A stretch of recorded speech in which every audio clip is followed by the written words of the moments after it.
Hello everyone, welcome to BLAM UK's webinar, 40 years since the Black British Arts Movement. We have an amazing panel today and we have Florence who will be hosting us. So I always like to start our webinars by just telling you guys a little bit about BLAM and what we do. So my name is Ife Thompson, I'm the founder of BLAM UK, and BLAM stands for Black Learning, Achievement and Mental Health. We're running for 4 years now. We go into schools delivering Black history sessions, particularly around Black art, Black identity and Black culture. We also deliver workshops in the community, particularly like community events. Normally we have them in our office space in Battersea Arts Centre, but because of COVID, we're doing everything online. So an event like this is something we'd normally do in person. And then we also have our new project called Zuri Therapy, which is around racial wellness. We have three Black psychotherapists looking at how we can improve our wellness as Black people living in the UK. We're focused particularly on racial trauma. We've known what's gone on during this past summer, particularly around Black Lives Matter movement, and seeing traumatic videos of Black people dying. And BLAM thought it would be, excellent to have a group session in which we can come together as a people with psychotherapists that are Black, talking about how we can improve our wellness as people and as a community in London. So I'm really looking forward to today and today's session. We have our wonderful host today, Florence. Florence, you want to say hi quickly? Who is going to take lead and take lead on today's session. So I'm gonna pass it on to Florence. Florence is also a youth project worker with us at BLAM. So she helps develop our curriculum that we use in schools as well. So yes, I'm going to hand over to Florence to lead today's session. Yes, I'm looking forward to it. Okay. Can you see me? Yes. Okay, so yes, welcome to the session today, or welcome to the panel event. I'm going to share my screen so you guys can see at the beginning and the end. Share screen.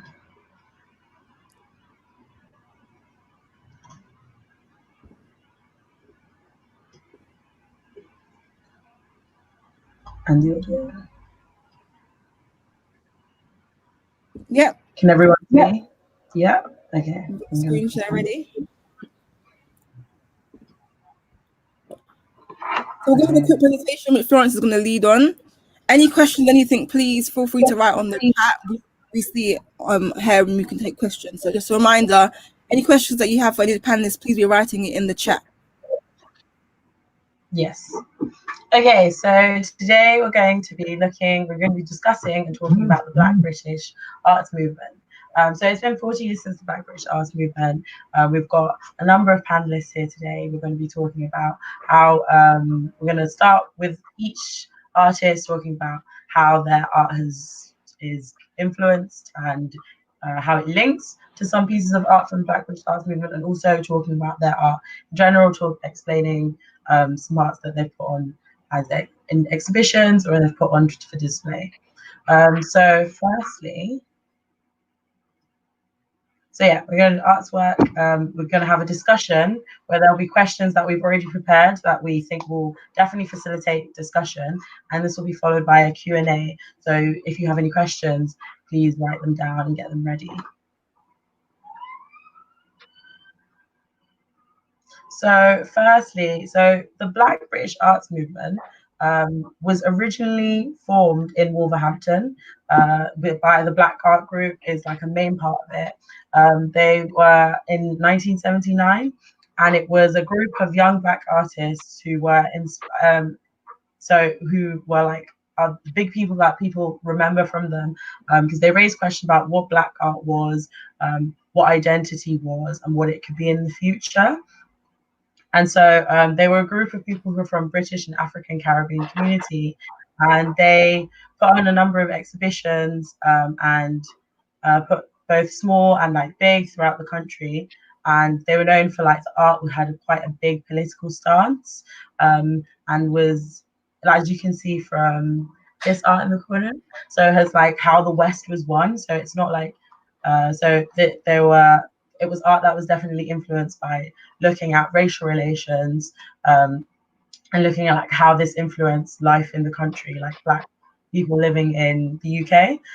For example, if you look below to Lubena Hamid's The Carrot, then you can see that there's a white man who has a carrot who's trying to like tease or trying to like give the black woman a carrot and seeing if she will fall for it. And that's the kind of like conversations that were had about that were conversations that black people were having at the time about in terms of their art and using their art to have those conversations, use their art as stimulus and to explain what it felt like. As we've seen, like art and music and just creative things in general are generally used when we talk about black liberation. They're definitely something that's a main part of the way we use to express ourselves and what we use as an avenue to liberation. So that's a quick intro, but moving on, we're gonna hear from Jessie Jones, who is a self-taught artist. She currently is from Bradford, but is currently based in London, and she works in oil paint and pigment ink. I think are like two really difficult things, art forms and mediums I personally don't know how to use. And she aims to empower her subjects using her abstract lines to interpret the sexual, emotional, and organic energies that radiate from within them. So, Jessie.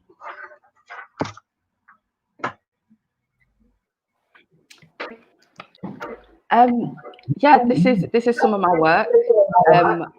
I've been painting for about 2 years now, and yeah, I think a lot of the time I was subconsciously influenced by a lot of the art that was in my house. Can everybody hear me? Sorry. I paint mainly women as well. I've grown up in a house with you know, my auntie's got like beautiful prints of like black women, and I think I was kind of soaking that up. So when I was kind of drawing and doodling in my childhood, these were the kind of images that I was seeing immediately that were in my house. Yeah, and that's bled into my work as I've got older in the past couple of years. But I'm still finding my way a lot, to be honest. I haven't been to art school or anything like that, so I'm just trying to kind of teach myself as I go, really. Still in that process, definitely, of learning. Yeah. But this one's actually called Rituals. Hello. So this one's called Rituals. It's of my friend Jade, and I'm an actress as well. And I met Jade in an audition. We were auditioning for the same part, and we just got on really well.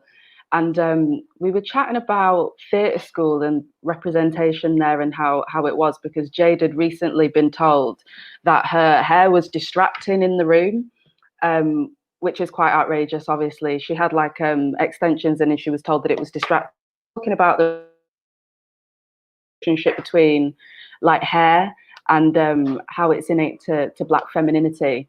And we were talking about the tenderness of the ritual of going to get your hair done and how intimate it is, that relationship between you and your hairdresser. And, you know, a lot of the time when you're like passing the hair back as well, when you're getting it done, there's like a constant connection between you and this person that's doing your hair. And the way that like, I don't know about everyone else, but I have like a life.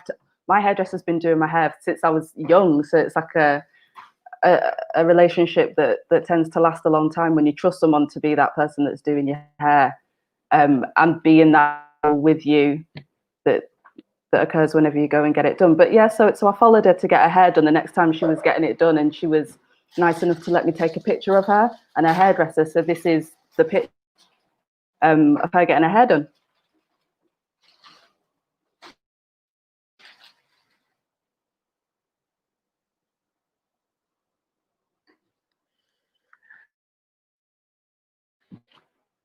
Yeah, so I chose Untitled to talk about. I was looking at the story, and it was the first time that I'd ever seen it. And I was just kind of scrolling down some of the pictures from it online. And this one, it was really difficult to pick a piece of art from that exhibition to talk about because there's so much. But this one was, I felt like it kind of hummed at me. When I was looking at it, I just kept on scrolling back, and I couldn't take my eyes off it. And I couldn't really figure out whether I found it confrontational or vulnerable. I think it's both. The size of it as well. This is an 85. This by Keith Piper, I should say as well. I know it's written This is like an 85 by 84 inch print, so it's massive, and then it must have demanded the space around it, and it bottom of this corridor where they placed it in the exhibition, and it created for me the sense that when this painting was hung, you were walking, instead of it being hung in a space, it kind of created its own vibe. But I also think Keith Piper has a real knack for dramatic composition. I think because he did the poster "Go West, Young Man," and it's one of those where I feel like his work, composition-wise, just gets you at your nervous system immediately with the colours and the rhythm of it, and then you start to look and question it further. And I definitely did that with this one. Yeah, it's amazing. It's also one of the few of his works that has no words in it, because he likes to put a lot of text in his work, even down to it not having a name, which I find really interesting. Yeah.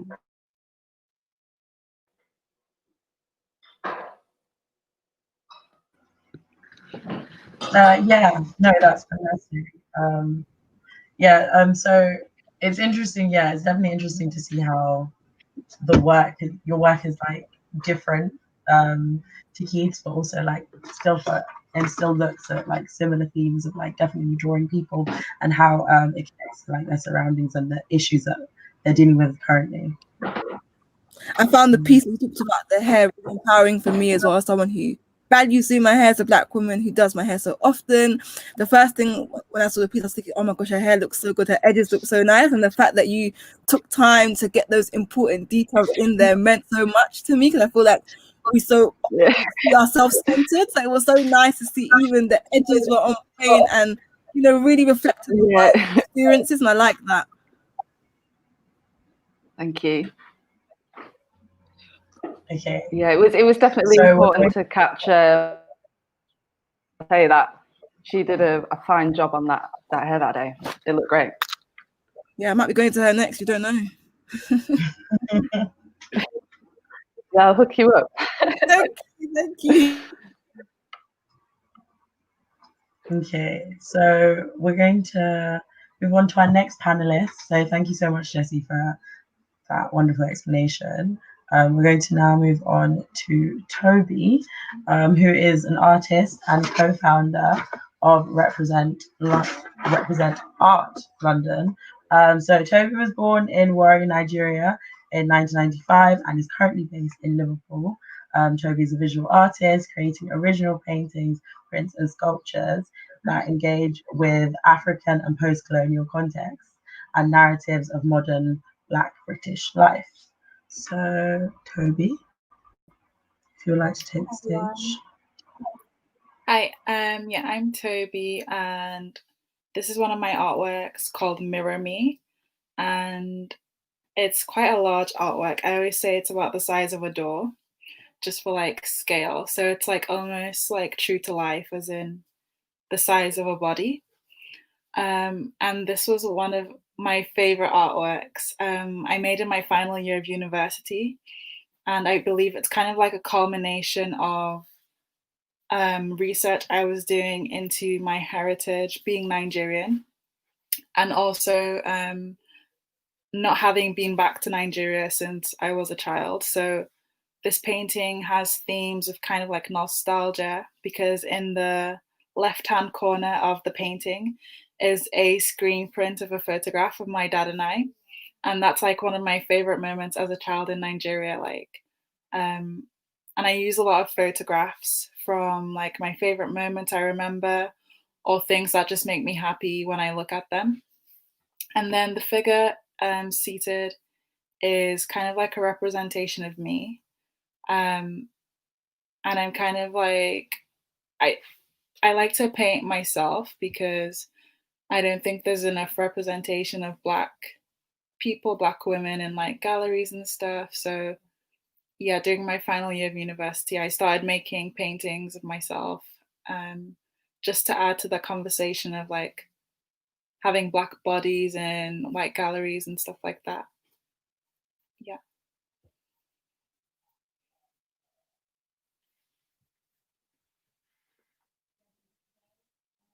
You're muted, Florence.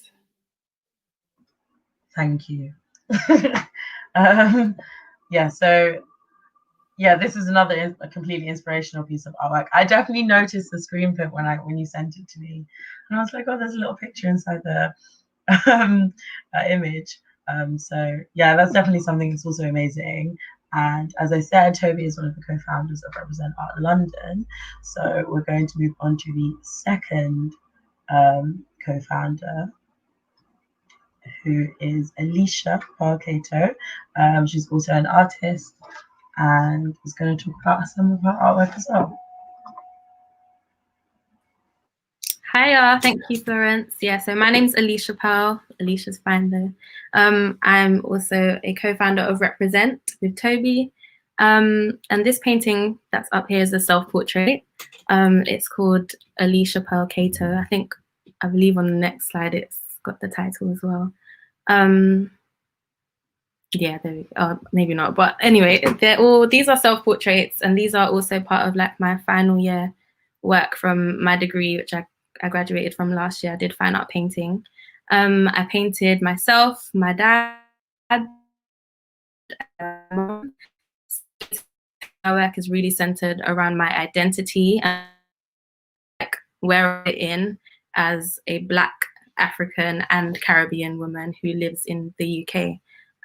So to me, this work was a part of a larger work, which was an installation that I created. And it was like a space you could walk into. And I kind of just wanted to invite people into my mind when I'm creating artwork. So there was all my research, all the books I would read as references, like lots of family photos, foods and items that are very precious to me and important to me and my family. So yeah, I think that's pretty much what I have to say. But, yeah.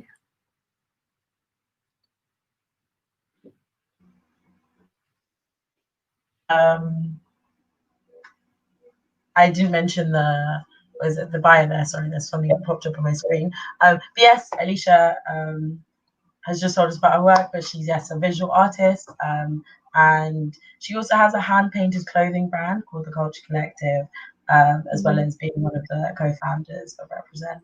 And yeah, essentially has worked to platform people of color artists and creatives. So the last person we have is Dave. Are you ready, Dave?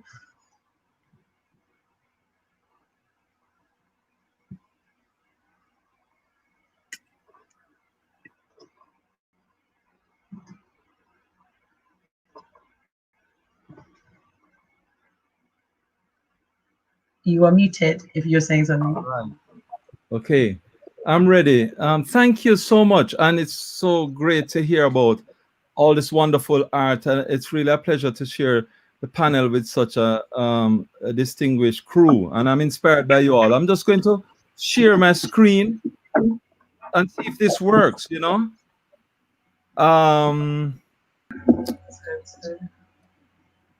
Yeah, it needs to work. So. Is it working? Yeah, it's working. Yay. Brilliant. All right, okay. So today I'm going to... Hi. Okay, so we're live and we're working? Yeah, you're good to go. Good to go. All right, so the way I'm going to go through my presentation is by just saying a little bit about the Black British arts movement, and then just segue that into my art. So this actually what you're looking at here is a still from Handsworth Songs, 1986, from the Black Audio Film Collective, which is a part of the Black British arts movement. And I selected this one because of the strong presence of the Black woman, but also the policeman in the picture. Because the artist I selected was Denzel Forrester, and he has the ever-present police officers in his paintings. And I also wanted to focus on how police sort of interrupt Black life, Black progress, black people going about their daily business and so on.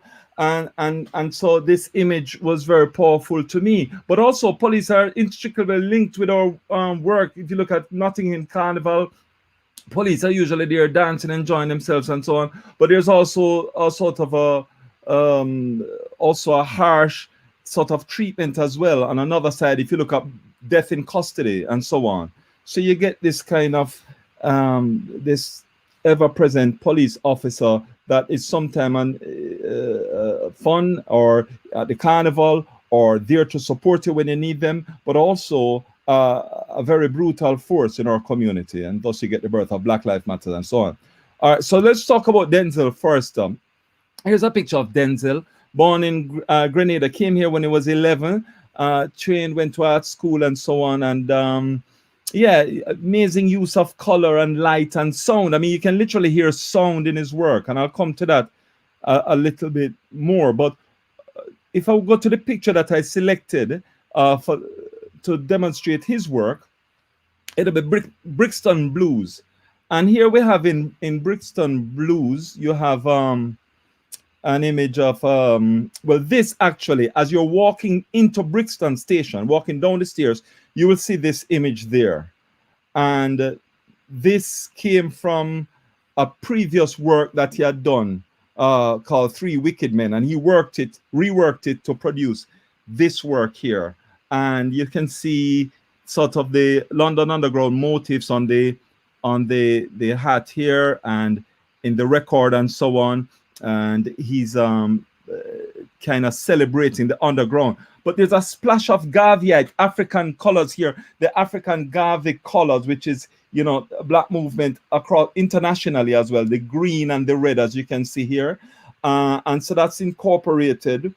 And the ever-present sound systems you can see there. And again, the police officers and this kind of interaction with police officers and the community. In his work, the police officers are not really a vicious force in his work, really.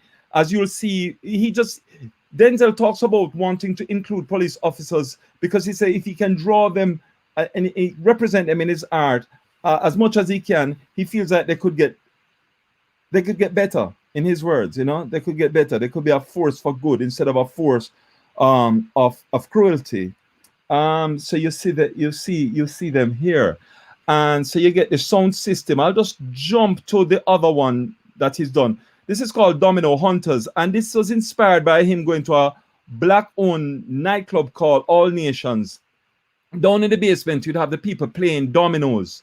And so he wanted to capture the scene, and he wanted to capture the music and the movement and the light and so on. And literally, you can almost hear the music here.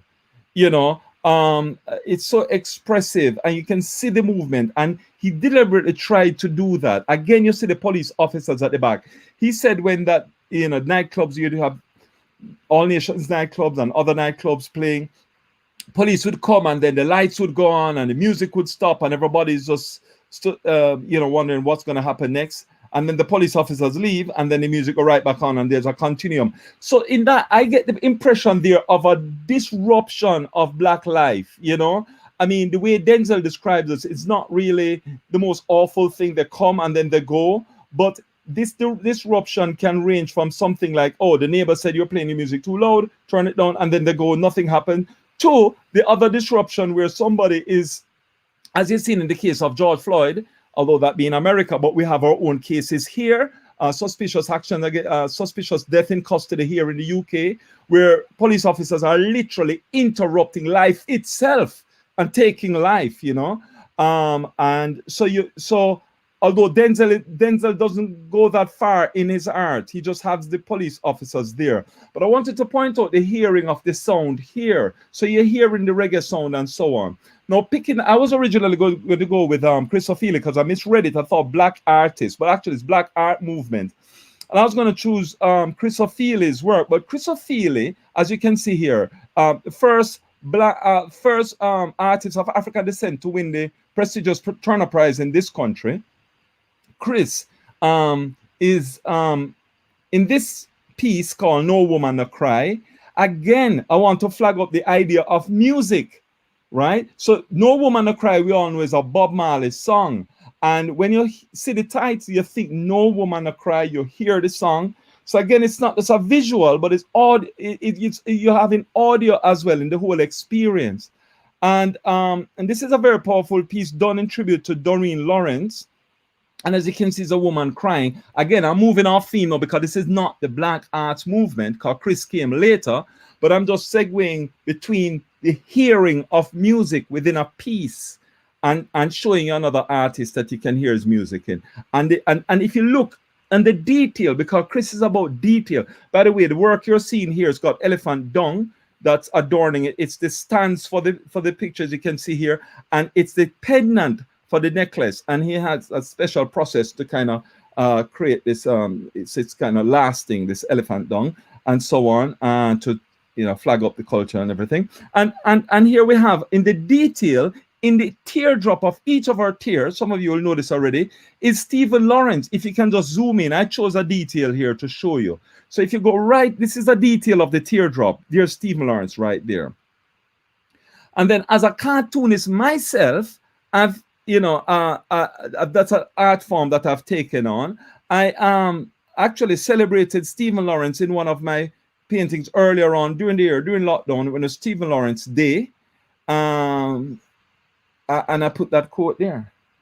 I just wrote that quote in. A prince of a youth destined for magnificence, his precious life cut short by racist malevolence. And again, police is active here, because Doreen will tell you that when she approached the police and spoke to the police and all of that, they just ignored her. And so there's this relationship, unbreakable relationship we have with the police. Well, everybody has a relationship with the police because it's a protective force in our community. But for us, it is for the Black community, the presence of the police is somewhat good in maybe a minority of instances, but really, largely, a very negative force, because most of our interactions and experiences with police have been negative.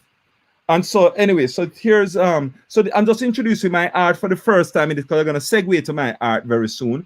And then I'll just show you one more Keith Piper, because you want to remember your mom, and y'all, sometimes this is an image I remind you of your mom and the sewing machine and so on. Is this one with the presser foot one, the old singer machine. But even when he's focusing on this, it's called Night Shift, he still has this speaker in the background. So there's something about sound and light and color for our great artist Denzel Forster, that he's showing it in these pictures. And really, I mean, I'm inspired by his work, amazing work.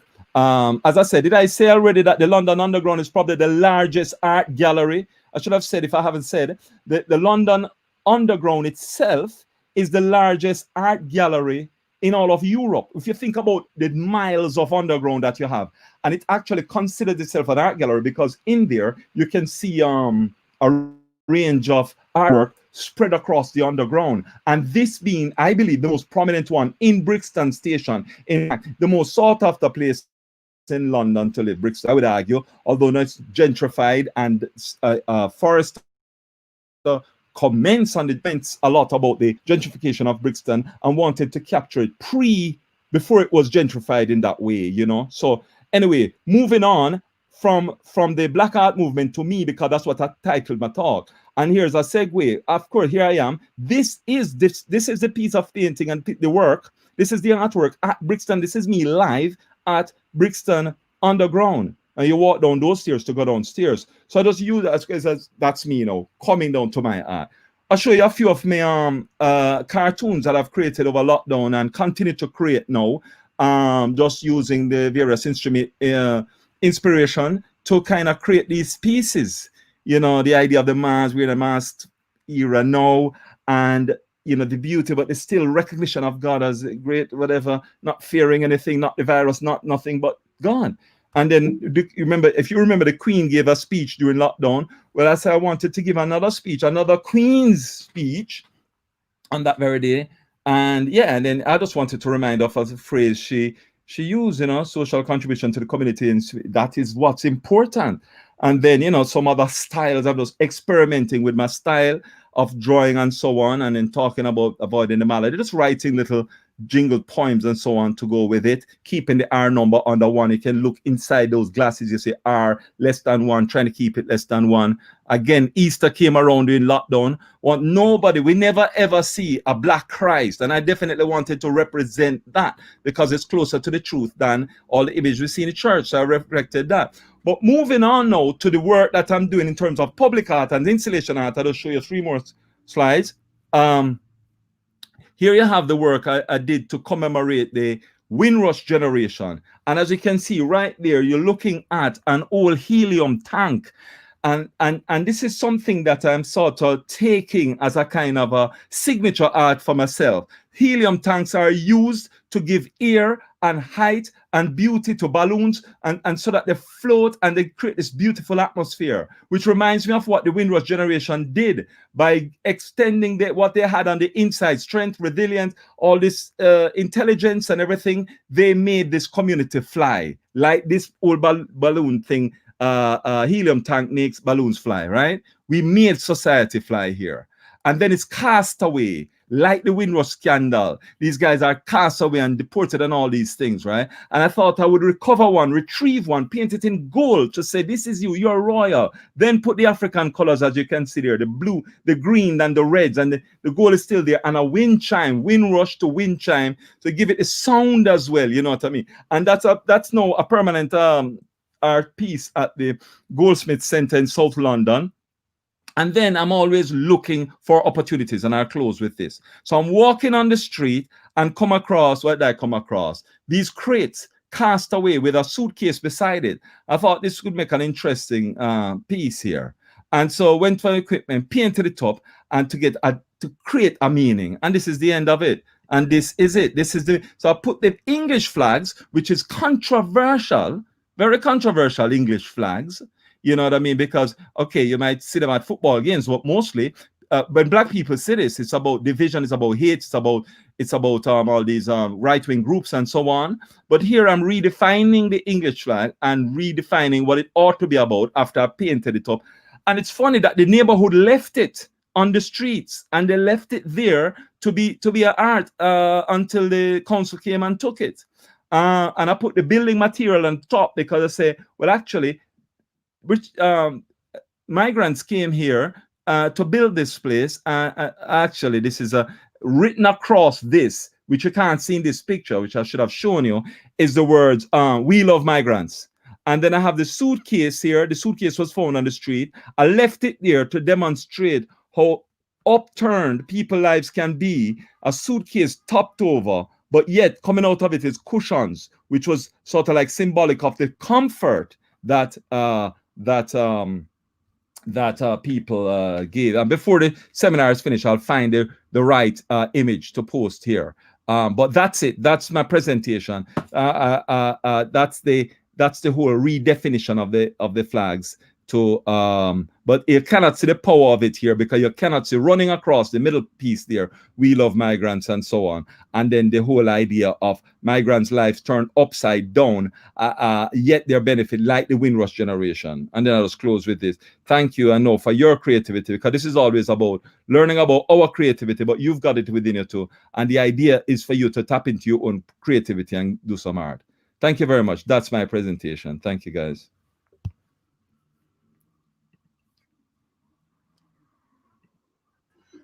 Thank you, Dave. That was super informative. That was incredibly well put together. Yeah, because we were having some technical difficulties before. There were absolutely no technical difficulties this time. So with that knowledge, with that understanding that we've gained from the artists and the panelists, we're going to move on to our discussion. So I have some questions that we have prepared. But again, if anyone in the audience has some questions to ask, please note them down. When we start the Q&A section, there's definitely something that we're going to go on to that. So lots of good feedback in the chat. People great narratives. They love the images that you guys have put forward, and that you guys are great art. It's great art, and you're great artists as well. So that's good. Yes, that's fantastic. I can't see the chat, but yeah, everyone else can. That's great. Okay, so firstly, we were talking about I want to ask the question about using a quote from Stuart Hall. So Stuart Hall is someone that was significant from the Black British arts movement. And one of a quote that he said is about how culture comes into play at precisely the point where biological individuals become subjects, and that what lies between the two is not some automatically constituted natural process of socialization, but much more complex process of formation. And in terms that are like simpler to understand, this roughly translates. This roughly translates to the idea of art being something that helps us to be able to form different people. So we use art as a way of use art with culture and with the materials that we use to create the person that we want to see, we create a form of a person. And with this, I wanted to ask, how do you guys include the idea of process? Like, what is included in your process when you're making art, and how does that influence or change the your end product when you create your art? Who would like to go first? I'm happy to just go first, just to give one example. When you're doing public art, for example, you can absolutely do it alone. You can get a couple of spray cans or whatever you use to create this public art, but you can also involve the community. And the process of involving the community gives other people more of a buy-in. So at the moment, with where you see I've done that helium tank, that local community called the Goldsmith community, they have a shed that you can see from the side of the road, and I've said I can have that side of the shed that is showing on the road to put a piece of art on. And I thought we could put something up there that is a comfort to the people who felt threatened by those vans driving around saying, "Go home," but in that awful Windrush scandal, right? And of course, I could do a design and try and put it up there myself. But I'm including a group of scholars, young lawyers, to help to do this, and then have them talk to the community, get ideas, and then do this piece of work together. And so in the end, it will be sort of a mural, but it wouldn't be a mural that's done by one person. It'll be done as a collective. And then there'll be ownership, because every time a child walks by, they say, "Oh, I was a part of that," or "My friend was a part of that." And so therefore, it's more it's a part of the community in a way that if one artist did it, it wouldn't be the same. So I think sometimes the process is really important, and you can involve people and make it powerful in that way. That's my contribution to that question. Yeah, I definitely agree. And Yeah, I was going to just, if anyone else would like to. So I definitely agree. I want to see if anybody else I was just saying, to kind of piggyback what David was saying about people being involved in the making of the artwork. Since graduating, I've kind of moved more towards doing installation. So my final piece for my degree was a big installation that I kind of described earlier on, and that involved people like being in the space, sitting down, listening to the sound piece, and just engaging in the space. And a lot of the feedback from that day was people saying it was more of like an experience of the art. People came and kind of wanted to stay and be in that area. And for me, it was the people being there that actually made the art what it was. Because for me, it was like I need people to experience it and be like, get a look at like what I was thinking and touch things, and not just look at it on the wall and walk away, you know. Like I wanted people to stay and really get involved. So thinking of the process, like that's what came to mind for me. I think people,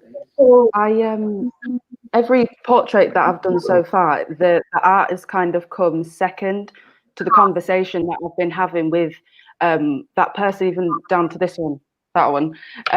Everyone that I've been fortunate enough to do a portrait of has been a close friend of mine, and it's come out of a conversation, as I was talking about earlier with rituals, where we've kind of been, I've been inspired to paint them through the words that they've been speaking to me. And I feel like in that way, it is a collaboration as well, as Dave was saying as well, because it's not, I've got this idea and I want to put my art on you, there's a relationship there and a movement between you two, like between the artist and the subject, you know what I mean? That's the real like unspoken conversation, and that's when it has a bit more depth to it, because there's things that I'm, instead of just having this idea and wanting to do it, I've got something to work out now. I'm thinking, well, how does what I'm doing represent the core of what we were actually speaking about? Or yeah, if that makes sense.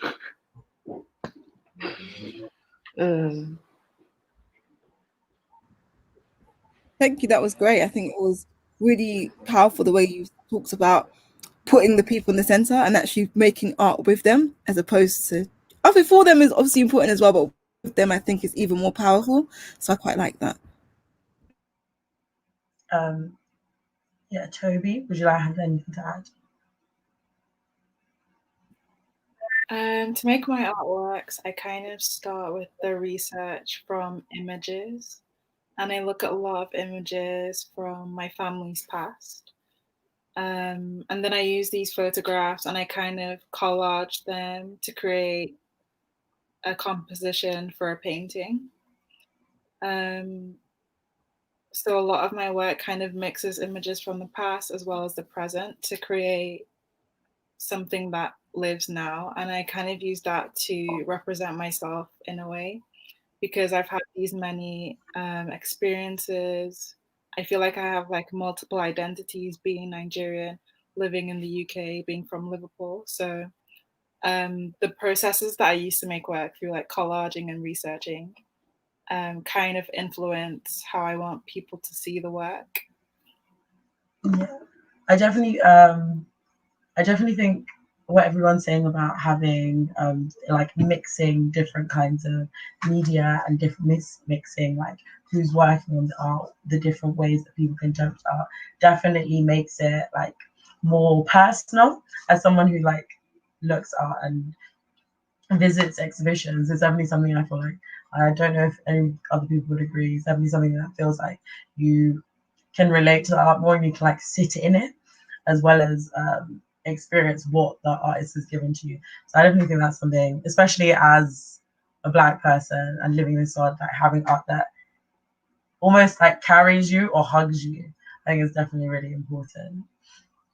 Yeah, so that kind of leads on to my next question, which is like, how do you think your art style has changed from how in the Black Arts Movement? So we've spoken a little bit like how it's to do, the Black Arts Movement is to do the racial relations at the time, and so everyone's spoken a little bit about how their artwork is influenced by their past, but I want to know specifically how your art has changed in terms of, do you still talk about the same things? Do you always talk about race? Is it different? Are there nuances or the specific parts of race relations that you talk about in your art?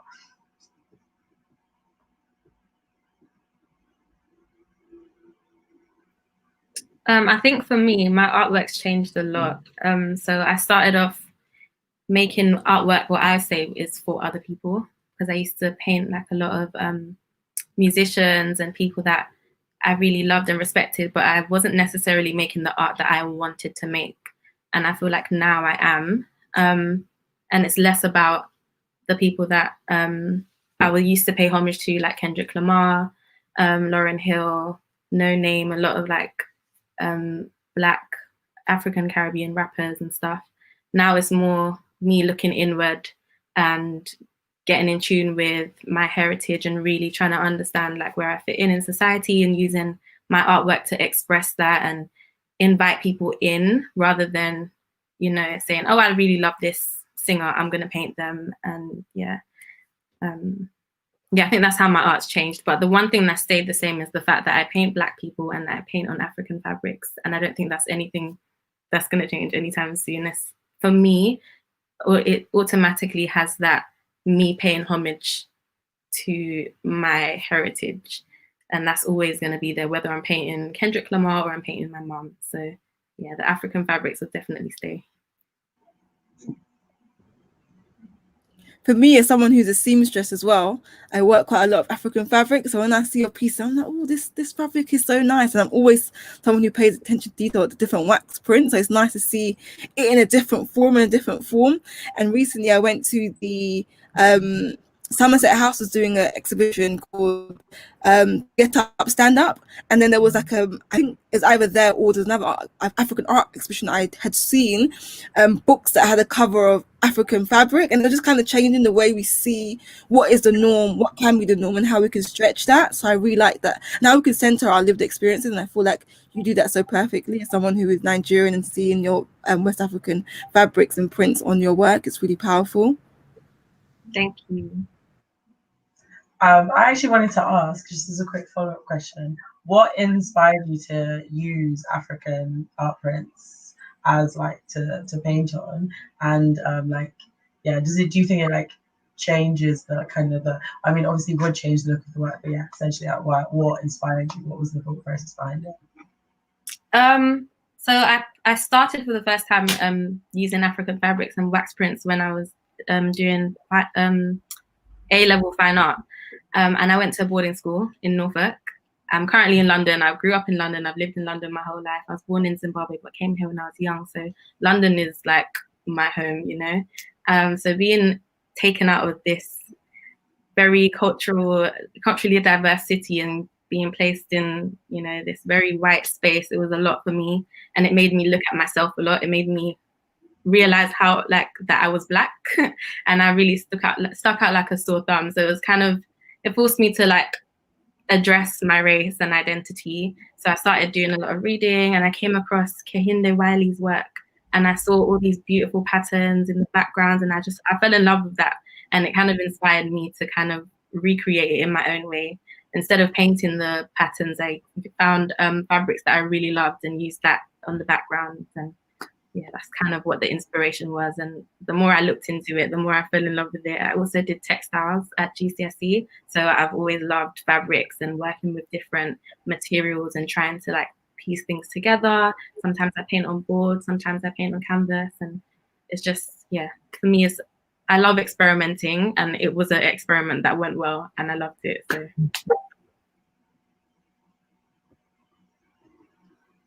Would anyone else like to add on and share their experience of how their artwork has changed over time? Oh, you are muted. Yeah, I'd like to add something, Florence. Thank you. And mostly because I missed out on showing you the grand finale of the street art. And I'll answer the question at the same time about how my art has changed, because let's see. Yeah, can you see that? No. Can you guys? No, we can it's not see working. it. We can see. If you guys get it ready, I to, can add it back onto the screen. So if it's ready, I can add it to the stream. Right. So here it is. It's back up now. That's my screen. You can see that now. All right. So basically, in terms of, I'll deal with the question about how my art has changed as well, because you can't really, somebody like me who is not recognized as like a national treasure of an artist yet, you know, I don't have art galleries running me down trying to say, can we show you my work in my can we show your work? So these material that I can see on the street and so on, I can create art out of it. Now, can you see this with the flags again up there? Is that visible? Yes. Right. So this was the end product here. And you can't really see it's rough writing, but we welcome world, number one. You're not really when you're coming from the Black experience, you don't expect to see an English flag that says welcome world. And we love migrants kind of thing.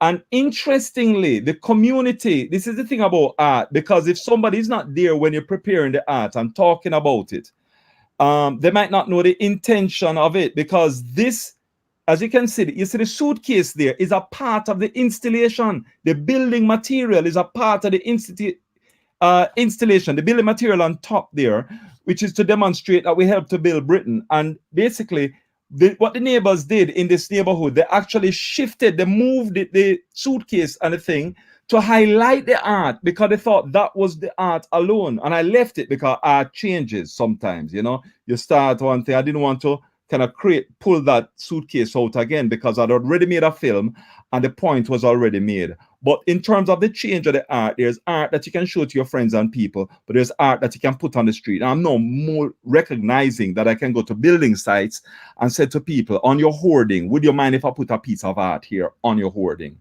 Or even local people who are doing up their houses and there are some crates left outside. I said, it's a great opportunity. It's here temporary. So my art now have become temporary. I'm not going to see them again. They're not going to end up necessarily in art galleries. They're going to end up in the tip.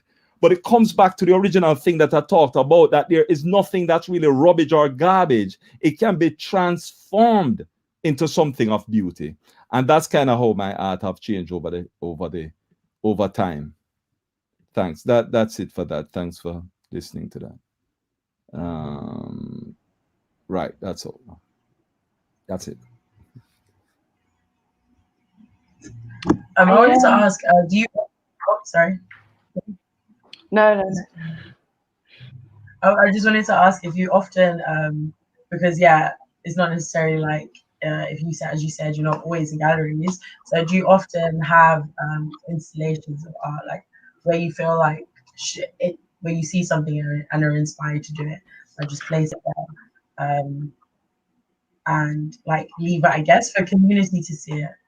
Yeah. I mean, you can do that. I mean, if you go to our very earliest beginning, we were doing cave paint.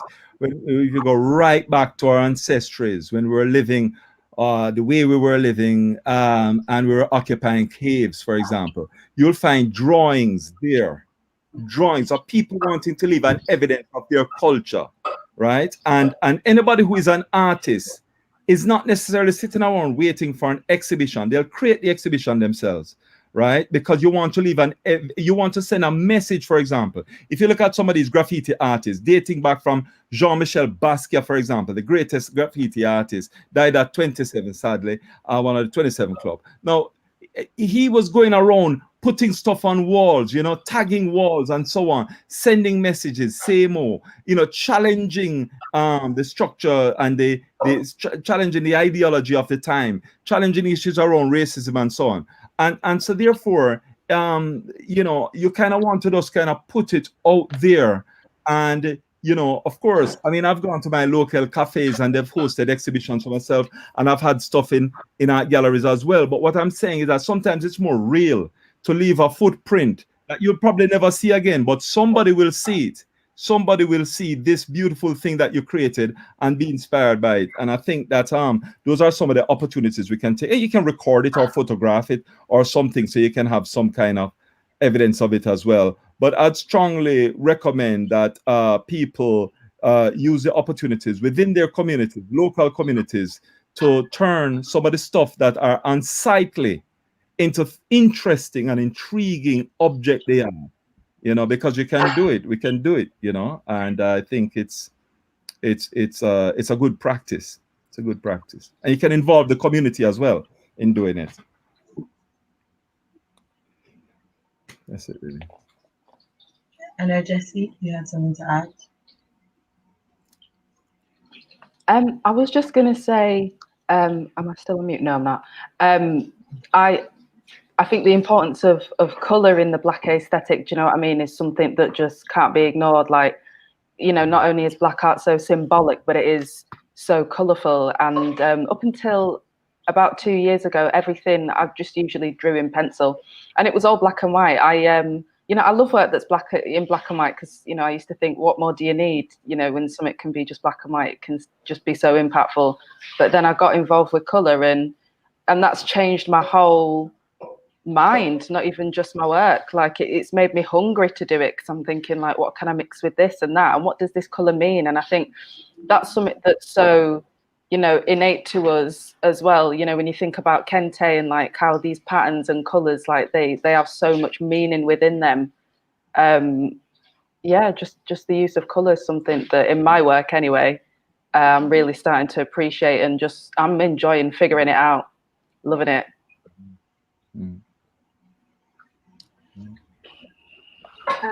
I would say I've only really been making art that I think is successful for the past 2 years. So I wouldn't say my art has changed, but I would say it's developed. I started working with themes that I was like struggling with as an individual, and making the art that I do is also a way for me to learn more about my heritage and learn more about myself. So I think that journey is something I'm still on, and yeah, it's definitely just like it feels like a beginning for me, like with the art that I've made, and I look at like my past works, and I'm interested to see what I'll make in the future.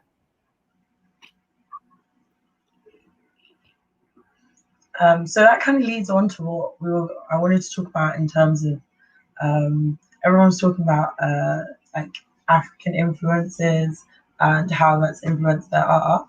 But I wanted to know, although we have kind of some people have kind of already answered the question about how they use African art in their own art, or how they, if there are any influences that they use. I don't know if there's anything else that people want to add in terms of like any like specific techniques that they directly use in their art, or any techniques or styles that they want to use in the future, and how they wish to implement them, like different mediums or different patterns.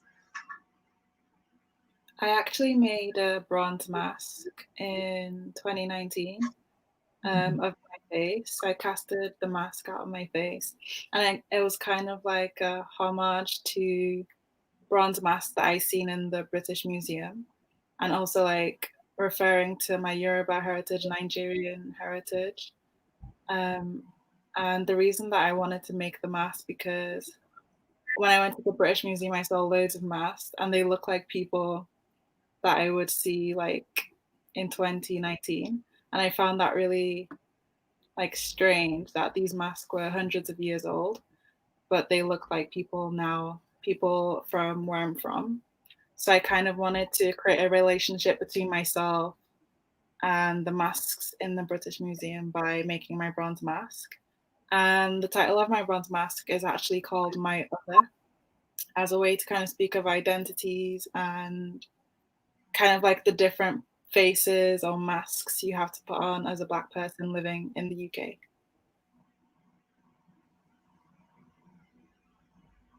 Yeah, I definitely agree with what you said about the masks looking like people that you see every day. That's definitely something. It's weird that you said that, because actually one of the first things I thought when I saw the bronze mask was like, this could easily be someone. I was like, even like just the features are so prominent, but they're also so like specific and yet so general. I just think, yeah, no, that's definitely something I agree with. It's nice to know I'm not the only one who instantly thought that when I saw this.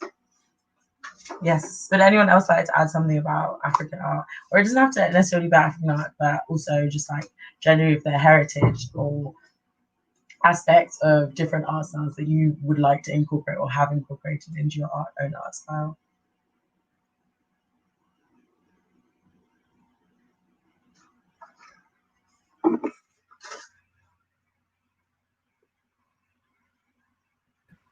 I'll add something. It's just what you were just saying about mass there is so powerful, because you know, I'm a performance artist as well, and I also, you know, think about other artists. And when you mentioned the mask that we wear all the time and the mask that we're forced to wear, you know, I think about terms like code switching and so on. You have to switch the codes.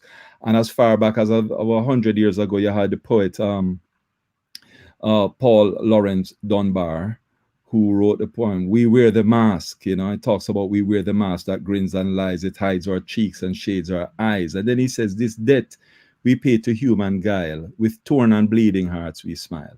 Imagine that, with torn and bleeding hearts we smile. And so he captures in that poem the fact that you can have a torn and bleeding heart, but you just feel like you have to smile through it, really, to survive through it. And then you have, I mean, the names are not coming up on the screen, and I'm doing 100 things, but you just, if I forget the name of your sister, but you're talking about using the mask as well in your work. And then you have Chris Ophelia again talking about this mass with the no woman no cry and showing that internal pain. Yinka Shonibari, I mean, these guys came later. But then, of course, the artist I spoke about, and I think that this theme kind of runs through the whole thing. I always feel like if I can capture, visit the October Gallery sometimes, I can, you see all these amazing African artists, and it's like you're so inspired by the work they're doing. One artist in particular who named slips me, but just use again this thing I'm talking about, things you throw away like aluminum can, whatever, and then shaping it into this beautiful, massive Glover, the artist Glover, professor. It's just absolutely fantastic and amazing and inspiring. And then you see it, and you see it. The amazing thing is placement for me sometimes. Again, I recommend the October Gallery. I'm not promoting any gallery over the other, but there you can see true a lot of African artists featured. You go there and you see these piece of work, and you just see something that you could easily conceive of yourself. You haven't, somebody else conceived of it, made it huge, large, beautiful, gorgeous, and it's in a museum. And it adds value when it's in that museum, and it adds value or it's a gallery. And but equally, there's value when you create art and put it in your own home.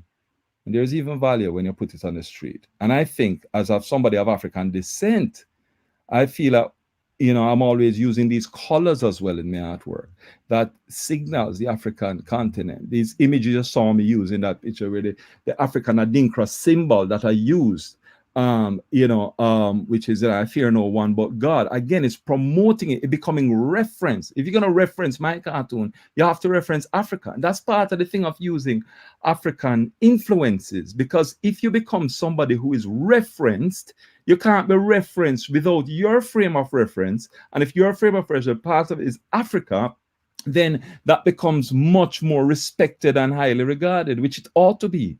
It absolutely ought to be. But as we see, it's ignored, often ignored. You can go to art school and not learn anything about art from Africa. And that is disgusting, because every art we have here in Europe comes from Africa originally. How can you truly understand art if you don't understand the true source of art, which comes from Africa? And so you're doing your students a disservice when you say you have an art school and you want to talk about the Renaissance and so on, and not talk about the African Renaissance. It's ridiculous. So I think we are all, when we inject African culture in our art, we're all actually correcting the curriculum, which we ought to do. Yeah, I feel like we're actively disrupting white supremacy, white norms, Eurocentrism, and actually coming to a space where Afrocentrism is key, and our history and identity is the main focus, which I think is so important and so often left out. And at BLAM, when we go into schools, we're literally doing everything we can to make sure the curriculum is more Afrocentric and narratives of African descent are encapsulated. So I think that's really powerful. Yeah. Yeah. I definitely agree with everything that's been said in terms of art being something that should definitely include references and should just be taught that many things that we have in the world originate from Africa, but we pretend that it doesn't, or at least educational institutions, a lot of them tend to like to pretend that that's not the case. So leading on to that, I wanted to ask what you guys thought about how your art fits into the journey of liberation. So a lot of the time I can see that, especially if you talk about having African influences in art and African techniques, it's a way of also like rallying people behind it, or rallying people behind certain movements. So yeah, I just wanted to ask, where do you think your art fits in the journey of liberation, especially as we're currently living in the age of Black Lives Matter, and like how that has fit into Black Lives Matter? Does it fit into Black Lives Matter? Do you think there are other things that your art is used for in terms of Black liberation?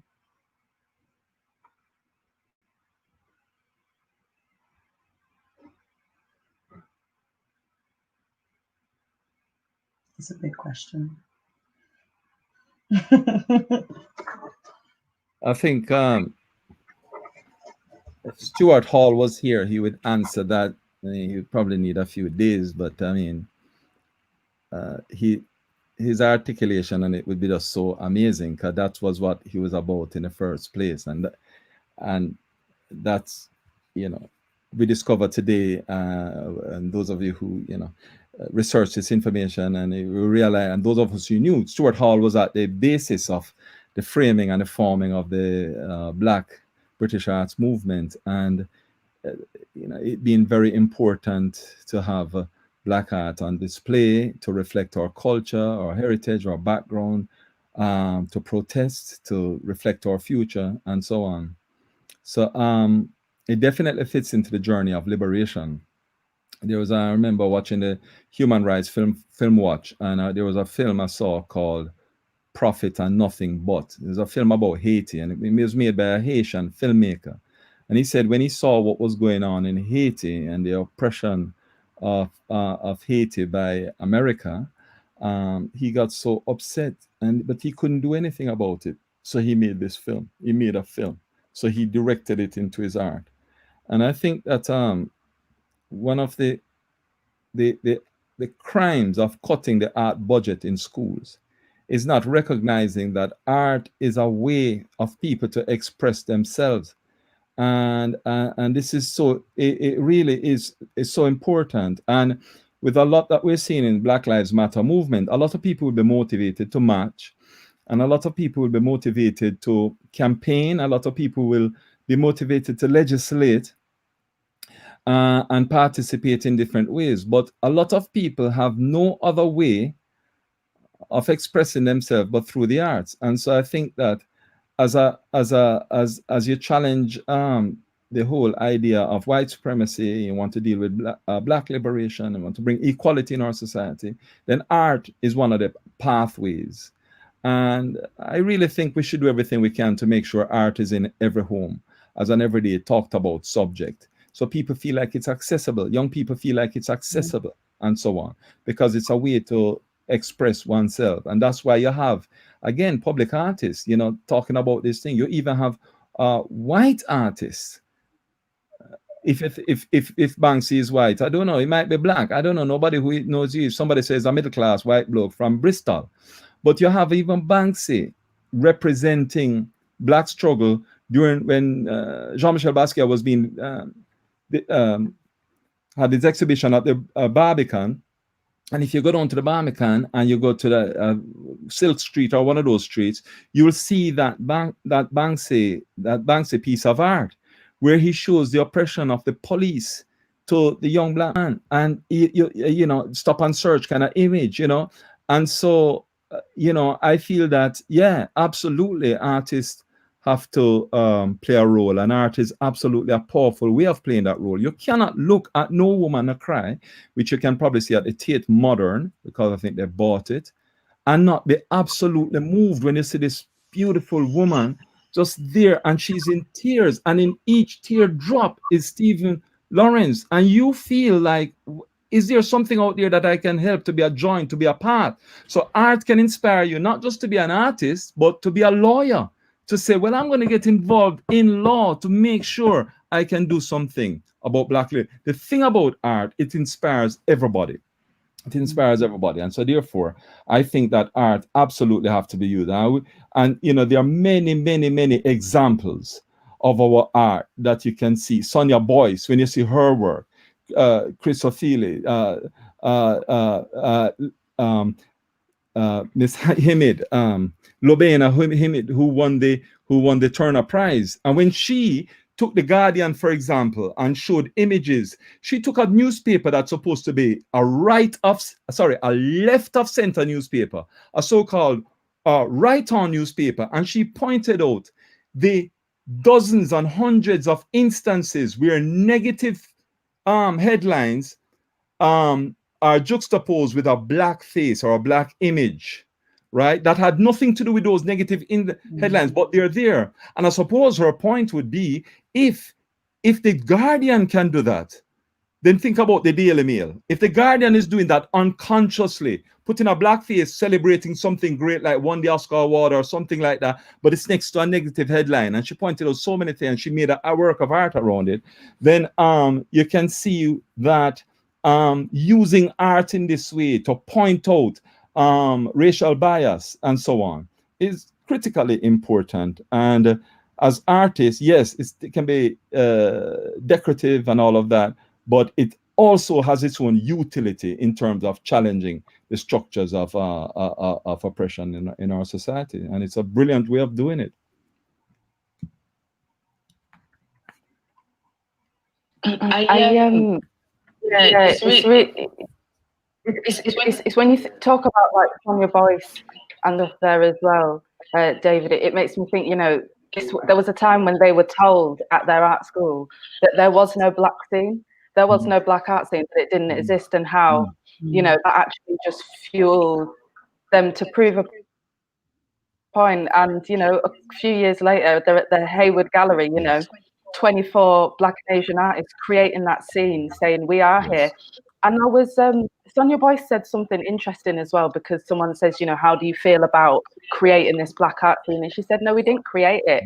It was there before in my parents' generation, but this country seems to have a collective amnesia towards that. Do you know what I mean? Cultural amnesia, sorry, she called it. And I thought, wow, cultural amnesia, that's such an interesting way of putting it. And that's something that I fear maybe even now, you know, with black culture and how it gets so much attention sometimes. And I'm thinking, but does it last? You know what I mean? Is there going to be another cultural amnesia? Is it going to happen again? I don't know. The fear's always there. But one thing that you know, I'm still exploring. It's such a big question, and it's such a worthy question as well, and something that, you know, it makes you think. But I guess what I can say is just on a day-to-day level, when I'm making my art, you know, what I'm trying to do is, first off, I'm inspired by the female form, you know, black femininity. What is it in itself when it's not being pushed to be to Eurocentric standards? You know, what is innate black femininity? Like, I'm always asking myself, with my friends, we're asking ourselves, you know, the women that I'm painting, what is it? And that's where the paintings come from, different discussions and different things like hair, you know, that ritual and so on, and how that is innate to black femininity to the core, and me wanting to explore that.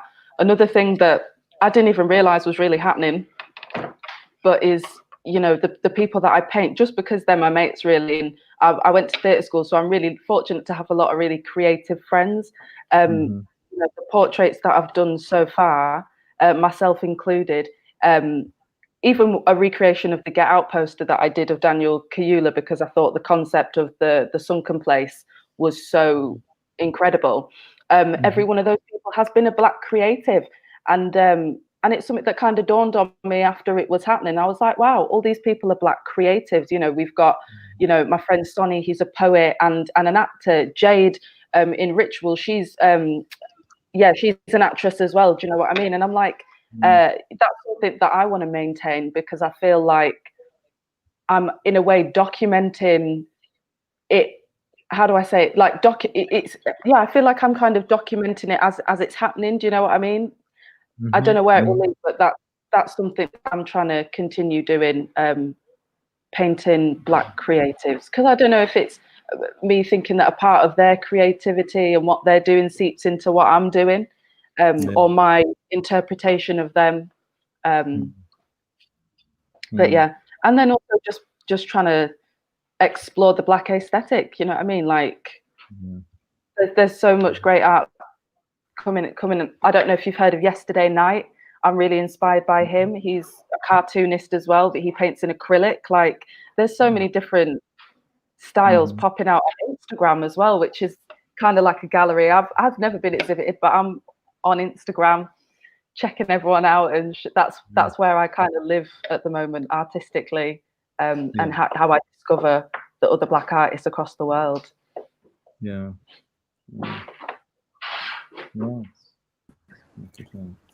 I think for me, like, as of late, I've been thinking about art as activism and what that means for me as a creative. And when George Floyd was murdered, and there was the recent uproar with the Black Lives Matter movement, and things were kind of reignited, and people were like, yes, like, Black Lives Matter, let's share the black screens. And social media was really overwhelming. And Toby and I had events happening to represent. And I remember how overwhelmed we were at feeling like we had a responsibility as Black women and as Black artists as well to say something and do something. And it was weighing quite heavy on us. And it just forced me to like take a backseat and really think about what my art is communicating and if it's doing what I want it to do. And it made me think about the fact that we can't change how people think or what they feel, but we can show them our experiences and hope that they can empathize. And I think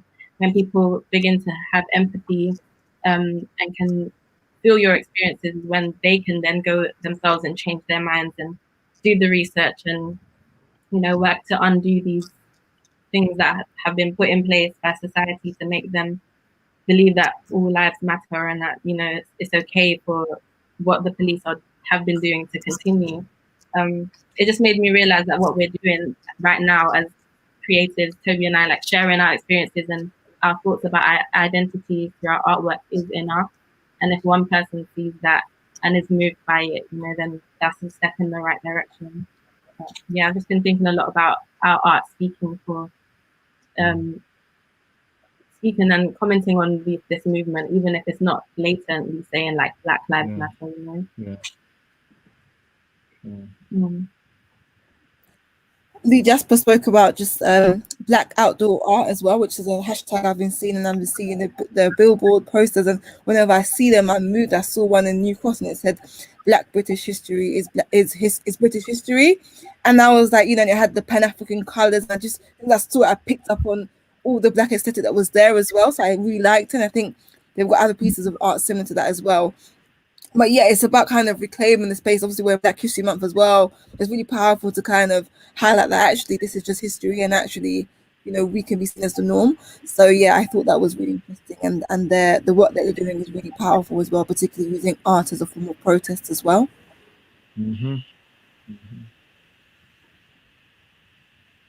Long before the statue was pulled down, a South London Black British artist by the name of forget now, but anyway, he was displayed at the he actually made fun of that Colson statue by hanging all sorts of things off it and sending it up and pulling it down in his own kind of metaphorical way as well. And that's kind of like a sort of a kind of activism against art, you know. Yeah, but and then you didn't hear his name at all. You didn't hear his name at all when the Colson statue was pulled down in Bristol. But then a white artist did a sculpture of, you know, a Black woman. That gets all controversial because, I mean, it was really felt that that was taking advantage of the moment. Mark Quinn, right? And they're like, what's this all about? You know what I mean? You know, but anyway, nowhere did I hear of the other artist, the Black artist, whose name slipped me right now. But moving into that space, you have this big headlines of Mark Quinn's piece of work. I actually quite liked it. I thought it was well done, of the Black woman protesting in Bristol, but it wasn't really received well. It wasn't done with concept, and this is the whole idea about process. It just appeared out of nowhere.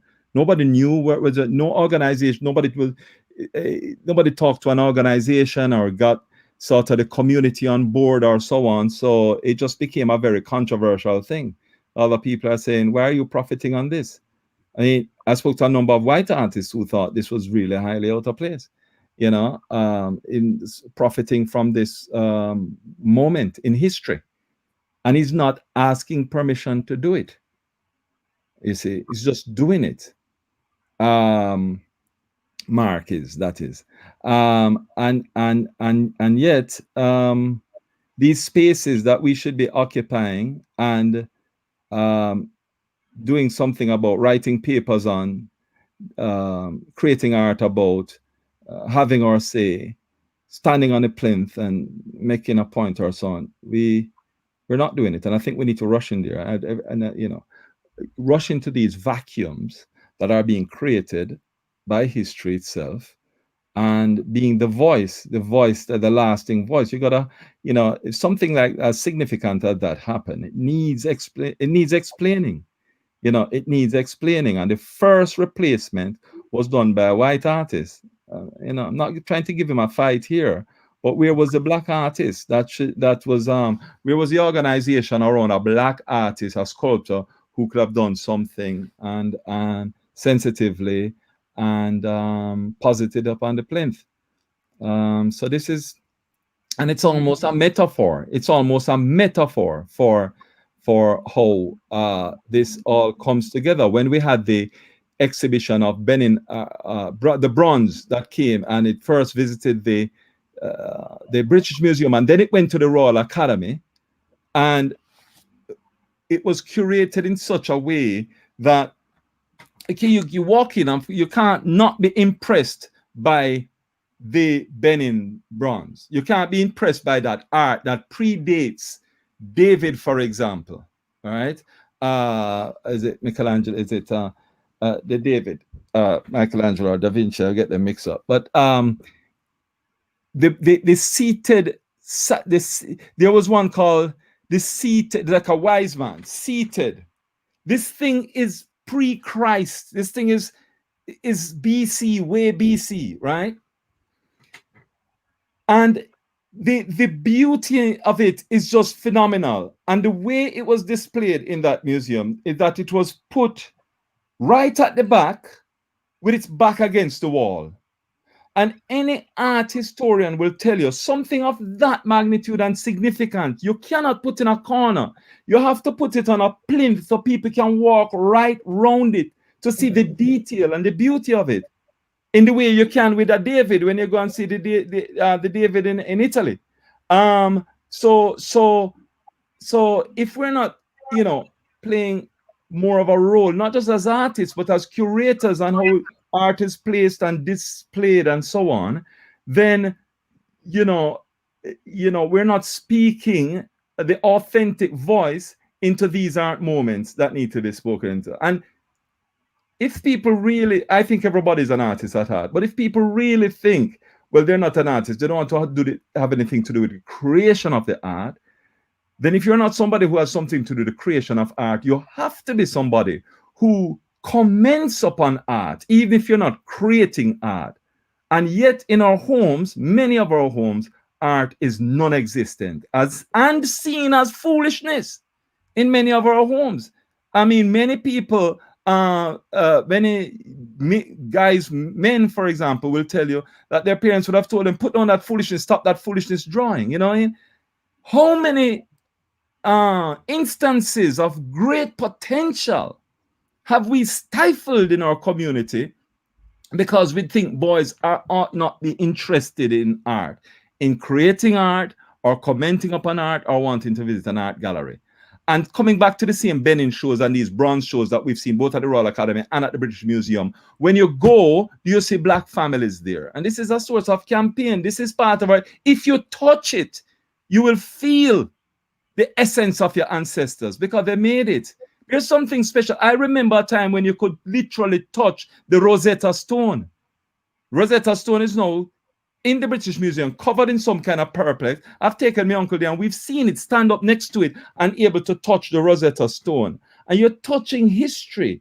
And now these things are there, they're accessible, and they're free. And so if you're not making art or commenting on art, then we have to signpost art. Tell everyone we know and their children to bring their children to art galleries to look at art created by Black people and art created about Black people. Well, art generalists, but art that's created by Black people and about Black people are powerful in their own right. They're powerful in their own right because they touch you in a particular way. And so all of us has a role. We all have a role to play in art. As I say, as creators, commentators, or signposts to the art is what I would say on that. I wanted to ask on what you said. This is to everyone else as well. How do you think we can get more Black people involved with art, even that if that's like at a stage at school or like I think it's definitely more difficult, but with adults as well, and everyone in between. How do you think, or are there any ways that you currently do to get more people involved with art? And are there any things that you think specifically are actually really good, specific things that work really well, and things that don't work really well? I mean, I think Black artists need to be represented as rock stars. Sometimes they're just seen as funded other people out there who are just in a studio doing something with color. You know what I mean? When really and truly they are rock stars. They're feted all over the world. People from all over the world want them to leave an impact on their building or their sculpture parks or their homes or their and also they themselves, I think, need to be more accessible and more and engage the public a little bit more, because sometimes they're like shadowy hidden figures, and the only time you can see them is when they're being displayed at their galleries, you know, that they're white run galleries, and the dinners that take place after the art launches. You're not there. For every dinner I've been to after a massive art show by a Black person, I have gate crashed it. I'm not on the invitee list. You know, somehow get through the red cord. And when I'm sitting there, often you don't see other Black people there. So the art is being co-opted, but not just the art, the artist is being co-opted and taken away from us.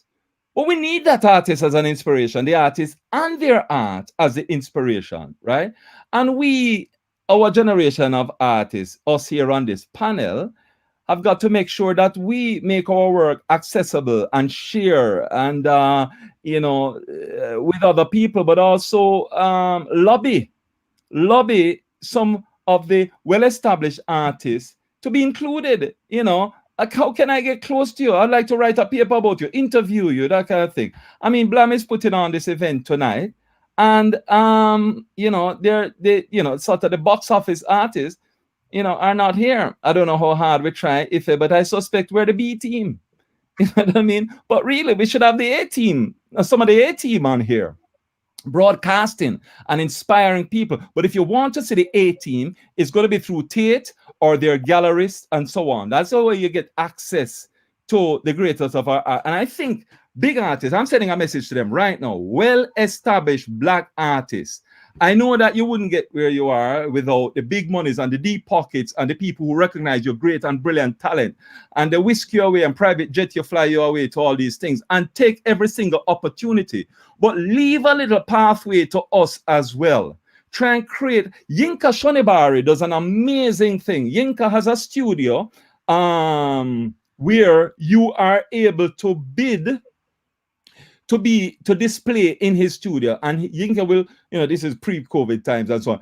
Yinka would choose based on the application, and you could use his studio to establish your work. And the people who won those places weren't like well-established artists. They're those people who are just coming up the street. I think that's a brilliant thing for an artist to do, to avail their studio to up-and-coming artists to display their work. So I'm saying, of course, the wealth of the art world are the art mafia of the world. Yeah, and they're going to fet you and so on, make you great, and turn your art from something you'd make on the street that's worth nothing to something that's really worth in the millions and so on. And of course, you got to take every opportunity. But as I say, and I say this to successful Black artists, leave a breadcrumb trail or a pathway so that your work can still impact the Black community, because Black community need to also be inspired.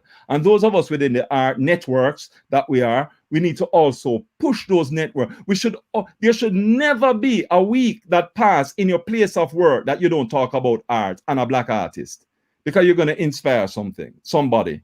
Or you visit your auntie or so on, your cousins and so on. You got to mention art. You got to be excited about art, because when you're excited about art, they become excited about art, and they discover the artist within, or the art critic within, or the art historian within, or the art commentator within. So that's what I would say to that. I think we also need to start investing a bit more in buying the art as well, us as the Black community, you know, putting the money into our scene and buying it. So the scene has more money to play with. Do you know what I mean? And because we can't always be waiting for the people to do that for us, like you said, David, with the art mafia. Do you know what I mean? And whatnot as well. It's like, you know, let's invest more money into that scene for ourselves and see where that goes.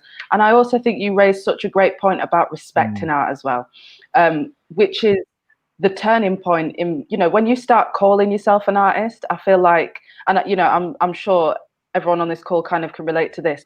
That's when you can allow yourself to start making the serious work, because before you do that, you know, you're going to be like, I've got 2 hours today, I'm doing this painting, and you're going to be feeling guilty. You're going to be like, oh, I could be doing my washing, I could be doing my taxes, I'm not a real artist. And then you won't give yourself the time. And there's so much time that goes into it. Us painters know it's hours and hours and hours of sitting there and doing it. And if you haven't respected art yet, and you know, it's a hard thing to do, but called yourself an artist, and then it doesn't seem so silly anymore to spend 4 hours in front of a painting instead of cleaning up that day. And you're not going to feel guilty about it, because you're like, of course, that's what I'm doing. This is what an artist would do, and I'm an artist, so this is what I will do today. And then that's how the work gets made, you know. Absolutely. I also think that representation is very, very, very important. I think people don't know that things are achievable until they can see that it's possible. So I'm thinking about like children and, you know, young people going through the education system and choosing their career paths. It might be that as the kid, like the creativity in them is really, really celebrated. But as it gets to the time where you choose your GCSE subjects and you start thinking about A levels and degrees, your parents maybe also contribute to that. And, you know, coming from an African home, you know, sometimes it's not something that's respected. Your parents might want you to be a doctor or a lawyer because those paths seem secure. So I think it's really important to get in from early, which is something that BLAM does, and actually show these young people that there are Black people who are successful in these creative industries. And that's something that Represent works to do right now. We understand how important it is to be able to see yourself in a place that you want to be in and want to be successful in. And that's something Toby and I didn't have throughout our degree. We had no Black lecturers, no, what David was saying earlier about the curriculum being very white. It is, they don't talk about African art, you know, we have to educate ourselves in the institution and go and look outside of the place we're paying to be educated in to find things and resources and stuff. So I think it's our responsibility as the Black community to provide these things and create these things and show other, like the up and coming generations, that what is achievable and that it's out there and it does exist, but also getting to the parents and showing them that, you know, this isn't risky for your child. You know, everything is risky. It doesn't mean that if they're a doctor, they're going to be successful and make millions and all of that stuff. So yeah, I think it's just really important to get the young ones as well and show them that this is, yeah, it's doable, it's possible, it's real as well. I also think it's really powerful to highlight in our community's pre-colonization, artists and art played a really big role in how we represent ourselves, and they were important people in society that drew kings, they drew daily life. And I think, you know, tapping into that, and it's like, I think we need to kind of draw away from Eurocentrism and all that comes with it, and actually think back to historically how art was important to our communities. And we always left so much traces of different types of art forms, so I always look at that as well. So I think that's really good to yeah absolutely. I'm muted. I definitely, I really feel like art is definitely almost like it is an outlet, but it's also an outlet that's specific in its ability to, you can create literally any feeling from it. Like you can literally down to, even when it comes to, I've seen a lot of Black artists using art as a way of like explaining like their mental health, their sexuality, their gender representation. So actually in ways that the world doesn't give us the words for, it doesn't give us the ability to like the room to explore it in other avenues. So art is really important especially for young people, I think as well, in terms of like making sure that they have, yeah, again, this like representation of people who look like them, also people who don't look like them, who, or like people from their community that they don't recognize, and therefore they don't recognize because they don't usually see them, and therefore they have the ability to be like, oh, maybe I can aspire to that too, maybe I can be like this as well. Yeah, I wanted to ask Toby if you had anything to add on that as well, and how you think your art, how do you think art fits into Black Lives Matter movement, or how it fits into liberation and like the journey of liberation in general? Yeah, so for me, I think the most important thing is representation and being able to see Black people in like artworks. I think that's important for me because I remember the first time I saw an artwork that not only represented me as a Black person, but also represented me as a Nigerian woman. And the items in this artwork, in this painting, the objects, I just knew what they were instantly, and I connected to them on a really like emotional level. And I think this is kind of the like beginning of why I wanted to make the art that I do now, like to allow other people to see my work and kind of feel this connection with me and see this familiarity of things that they might not see outside of their home. Because our homes tend to be a safe space that we can be who we want to be. But outside we have to like we spoke about the masks. So for me, yeah, I think the most important thing is representation within art. Oh, yeah. So yeah, definitely, yeah, representation is definitely important, especially as like you touched on, yeah, also being a Nigerian woman, and yeah, like I feel like a lot of Black people are always having to deal with like dual identities, in like the various different forms, in other ways that art gives you the ability to like literally mash things together. Like if you're using different mediums, if you're talking about different subjects, you can do it all at the same time, and you can show someone all at the same time, in comparison to other forms where you might necessarily like explaining it is great, but you don't have like the big picture in front of your face straight away. So I definitely think that's something that's really prevalent with art, and like in terms of like identity and liberation. And I wanted to lead on to that. I wanted to ask about, because we were talking about spaces and like the fact that to access communities, how do we do so? I wanted to know if you guys have used, and like, because Black artists often have to be like, or you guys often have to be innovative and create your own spaces. And do you see it as like a form of resistance to create your own space if you have created your own space? Or is it just, so I feel like sometimes it's always like about resistance, just, is it just something that you want to do and it feels like just something like is normal, or something that you expect yourself to have to do, or something that you're surprised that you had to do when you started on your art journey?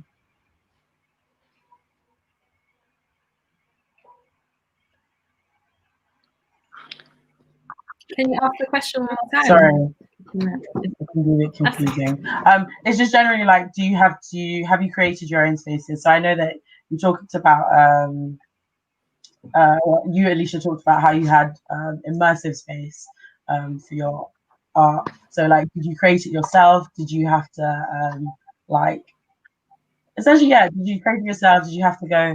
Did you go somewhere else to have it displayed?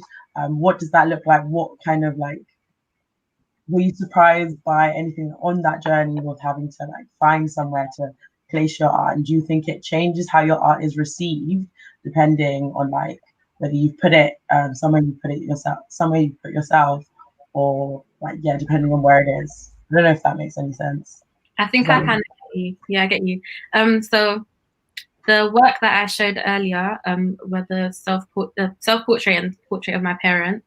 And those were part of the larger work, the installation I created. And when we did that, I had to do like everything from scratch. We all were given a space that we had to build and create.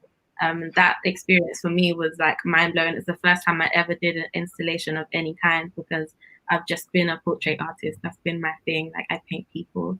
So for me, it was, I first of all wanted to create an installation because I didn't feel like my with my paintings alone were communicating the things that were in like my artist statement, for example. So I would explain like what my work is about. And one of my tutors questioned me and said, I don't really see that, you know, like you're talking about your heritage and you're talking about your upbringing and your identity. And I get it, like you've painted this Black musician and people just weren't getting it. And I just wanted people to, I felt like I had to, you know, invite people in more, because I don't want to make artwork, like I think I touched on it earlier, that people just take a second and look at it. Like I want to provoke thoughts and emotions and feelings, and I want people to spend time with the work and get close to it and touch it and, you know, really interact with it. So I felt like I had to find another way to allow that to happen and let people in. So for me, it was purchasing the items and bringing things from home, like a carpet from home and loads of like food items that were in my pantry and from the cupboard, and just things I grew up with, and bringing them into that space. And yeah. I hope that answers your question. Yes. Yeah, that was clearer than my question. I'd like to contribute to that as well, and give you an institutional example and one example. The institutional example would be the 198 Gallery, who many of you might know of. 198 Gallery is on Railton Road, and that gallery was set up because the daughter of dual heritage, her father from the Caribbean, mother English, I believe that's the way around. It's brilliant. I need to Google to get the names now, but brilliant at art, and nowhere to display. No art gallery would display her work. So her parents bought that place, which may have been some business before, and turned it into an art gallery to show her work. It's exactly what you're talking about creating that space. And if it doesn't exist, just created it. So they set up that gallery, and I think the dry cleaners next door was free. They bought it and expanded it. Now I've worked with that gallery before, and they're not only a place of displaying great art done by Black people, but they also do educational programs for young people.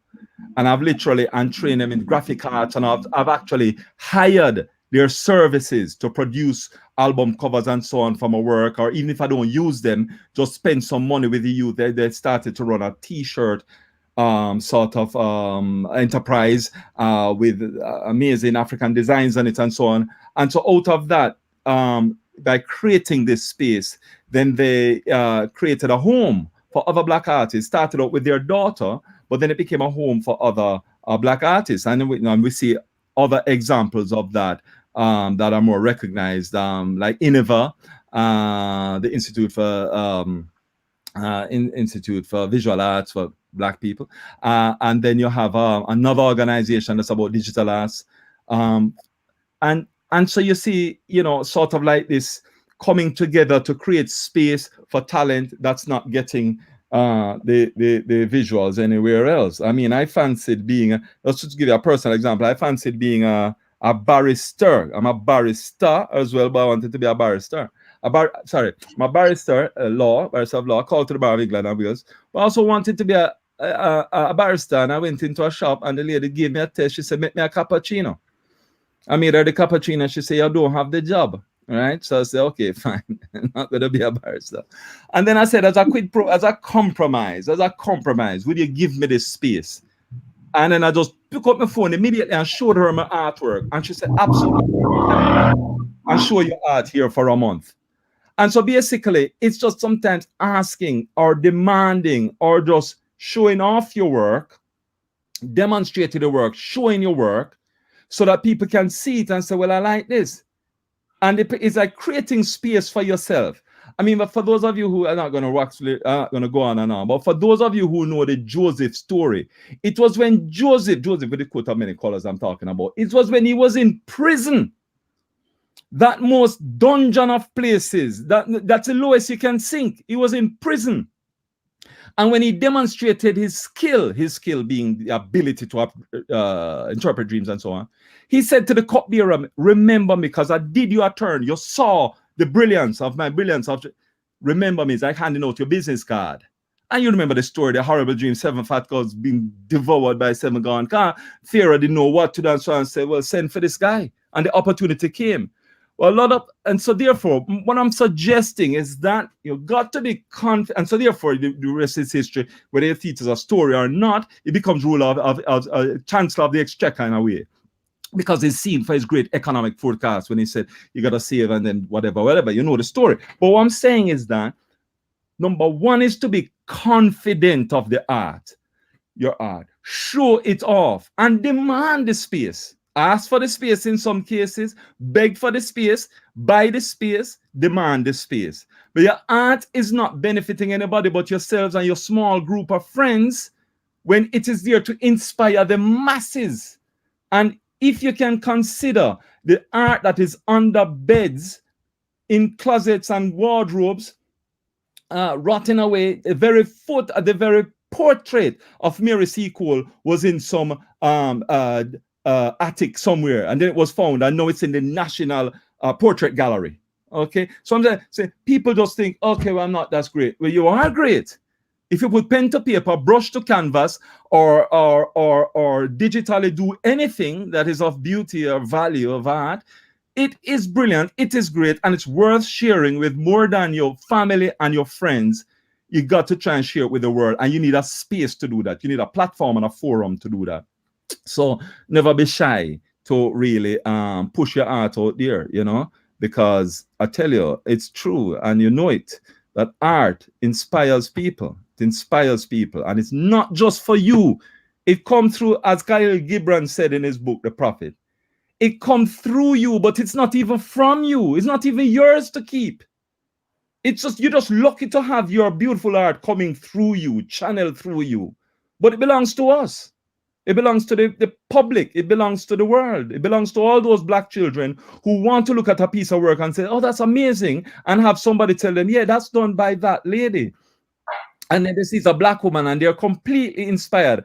And if you want to know I'm telling the truth, just look at the artwork of Ndidi Emefiele, a Nigerian artist. Some of you know who she is. She's represented by Pacini up there in London. And if you look at her work, how gorgeous, just Google her, Ndidi Emefiele. Her work is just absolutely brilliant. You cannot show that work to any youth or anybody and them not being inspired, because her color, the collages is bold, the message she's sending of independence and strength of a young woman, Black woman, and so on. And it's just absolutely amazing. That's not for you to have in your house in some closet. That's for you to share. Needs a space, ask for the space, steal the space, commandeer the space, take the space. But whatever we do, we must control this place with our message, because that's the only way people are going to change. And people, trust me, sometimes change through art. You look at some of these movies, Black Panther Party and so on, they had a cartoonist. If you look at any horrible, I'm not even going to name them because I'm not going to give them credit, but any fascist regime, art was at the center of them controlling people and controlling people's minds. And so if art can be used for absolute evil in the history of our world, we have a responsibility to take it and use it for good. Absolutely have to.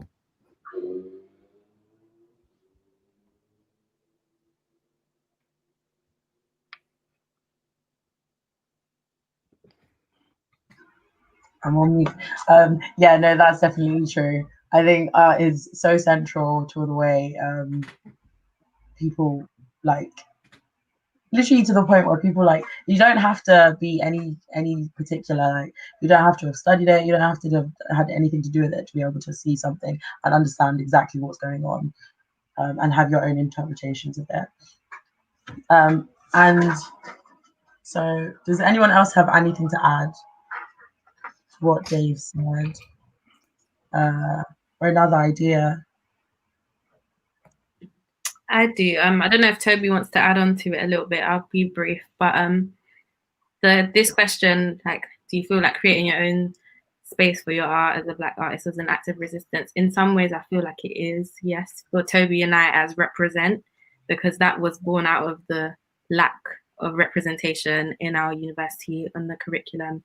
We had to create represent for us in our final year. We did it in the April when we graduated in June.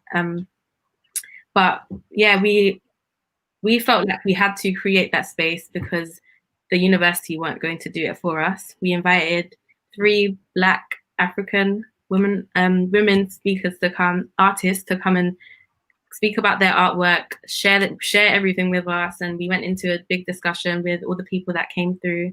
And I think we had about 60 people come to Wimbledon College of Art, and that's the campus from UAR that's very largely neglected, I think. So it was amazing for something like that to happen, but it wouldn't have happened if Toby and I didn't take the initiative to create that space.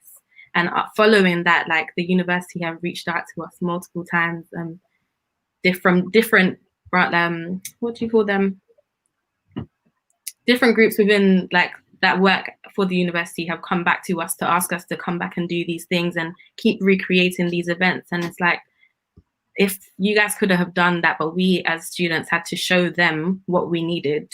And it was kind of we needed it for us, but it was also to show them that this is something that everybody else needs as well. So yeah, it just made me think of that. Yeah.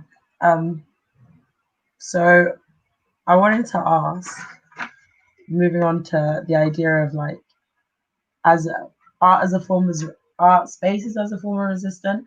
I wanted to ask if anyone felt like their art itself art style was a form of resistance. So I know that and I feel like sometimes, I don't know if other people agree, I feel like sometimes as I can see lots of Black art in certain styles, and you as someone who engages with what I studied at history was I studied at uni was history, and I engaged lots of comics that explained lots of history, but before that I had engaged with comics and I barely saw Black people in comics. I barely saw Black people in any of that sector or cartoons or anything. I wanted to see if you guys thought that you felt your art sometimes, especially in the world of social media, is pigeonholed and you feel like you have to do certain styles, or if you wanted to try something new, you might necessarily be able to, and how you navigate that kind of,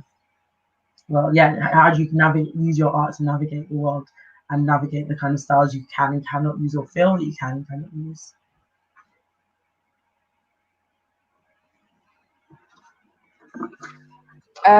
I really relate to what you just said there, because I have a real I'm really inspired by comics. As a kid I read a lot of comics, and fantasy art as well, but it is one of those things where there is no representation of Black people within that art, and when we are, it's pretty dodgy, if I'm honest. So I feel like, when I kind of let that seep into my work now, do you know what I mean? Because I have a lot of different inspirations, like everyone does, and they all sort of work together and dance together to create what happens in the end. But it is a conscious thing where, when I'm looking back at some of my old fantasy art references and comic art references, I am kind of thinking, well, how can I do this where it does include Black people? Do you know what I mean?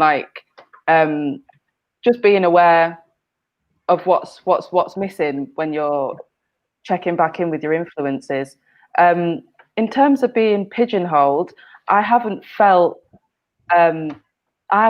pigeonholed myself. I haven't been painting for too long. As I said earlier, it's been 2 years now, and I don't know whether that's because I'm in the early stages, but no, I haven't had that experience. But personally, I just tend to kind of gravitate towards the things that I'm truly interested in, and kind of just follow my ideas through, really. The process for me kind of seems to be, I take things in, flick through things, and then have an idea and then execute that idea through my own sketches and things like that. And I don't think anybody could pigeonhole that because they haven't seen it come out of me yet.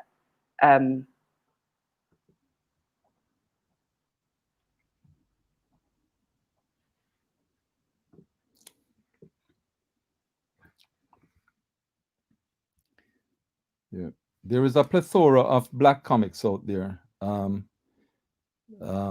From I of Yop City. I mean, we all grew up with comics. When I was growing up, I read comics. and you never saw a black figure in them. Yet easily they could have been, because the concept of Superman was taken from Jesse Owens. The fact that he was a superhuman being on the track and field and so on, and that concept was developed. The Lone Ranger, you read that in a comic, was a black a cowboy. And so a lot of these images and a lot of these things could have well been. But nowadays, as I say, I have the opposite to any black figure you want to think about, from Malcolm X, Martin Luther King. There will be a graphic novel that that's written about it. Aaron McGruder, back in the early 2000s, wrote The Boondocks, which is a story about two black boys being looked after by their parents. Really funny, but also challenging, politically charged, dealing with black issues. And so, you know, the bookshops are replete with black. I mean, if you can't find them in the bookshop, you can get them online and so on and so forth. And the thing about comics is when they're done well, they can make a point. Even one strip, if you read the cartoons every day, in every single major newspaper in Britain will have a cartoon. And if you read those cartoons in one frame and one image, it can make such a powerful point. And so that's why I think it's such an attractive art form. And actually, everybody can draw. You know, people think they can't draw, whatever, but even Stick. Look at Stick, for example. It's talking about Stick. Stick, the artist. He draws some stick creatures, and he is feted across the world as one of the greatest public artists right now. And it's stick images that he's drawing, you know, and they're amazing. I'm saying, if you look at people like, just go to the Modern Gallery, and you will know that you're an artist too. Any single contemporary modern gallery, and you will know it's an artist too. Because sometimes what you're seeing there is an old car engine just smashed down on the floor, and that's art. I did an art exhibition in my laundrette. I just threw up my dirty clothes on the floor and said, that's art. And everybody said, my goodness. For many reasons, my goodness. But I mean, it's art. But what I'm saying is, no, comics are powerful, and one frame, one image, one drawing can be quite powerful. And I do see a question in there. I think Jackie McKenzie is asking a question about, do you feel pressured to draw black art? And so I think some of you should really, reading up the question, do the panel feel like under pressure to create art that's about black struggle and so on, the people? Yeah, I think we should take that question on as well. But I mean, you know, these are things we can all take on, whether it's for all of us are doing something creative, and writing an essay or a newspaper, it's a creative process.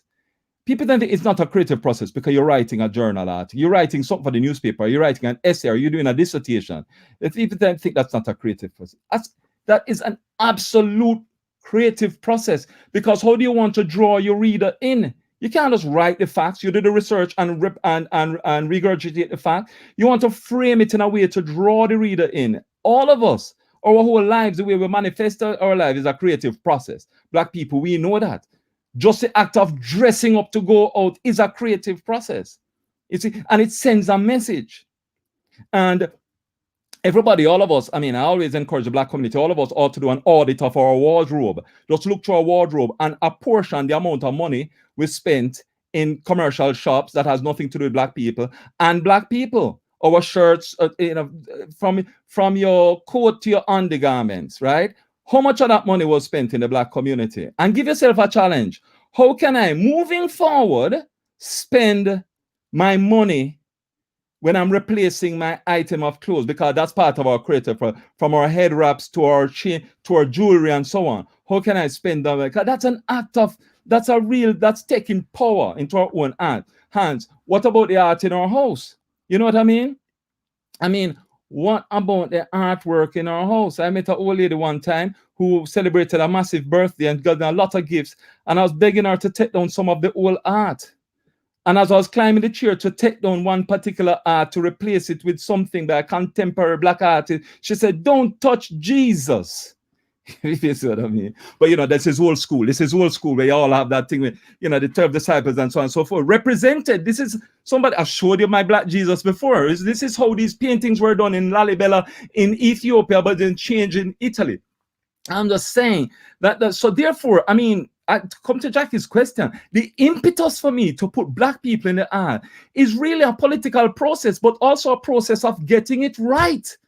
Look how much money was spent on the Passion of the Christ, for example.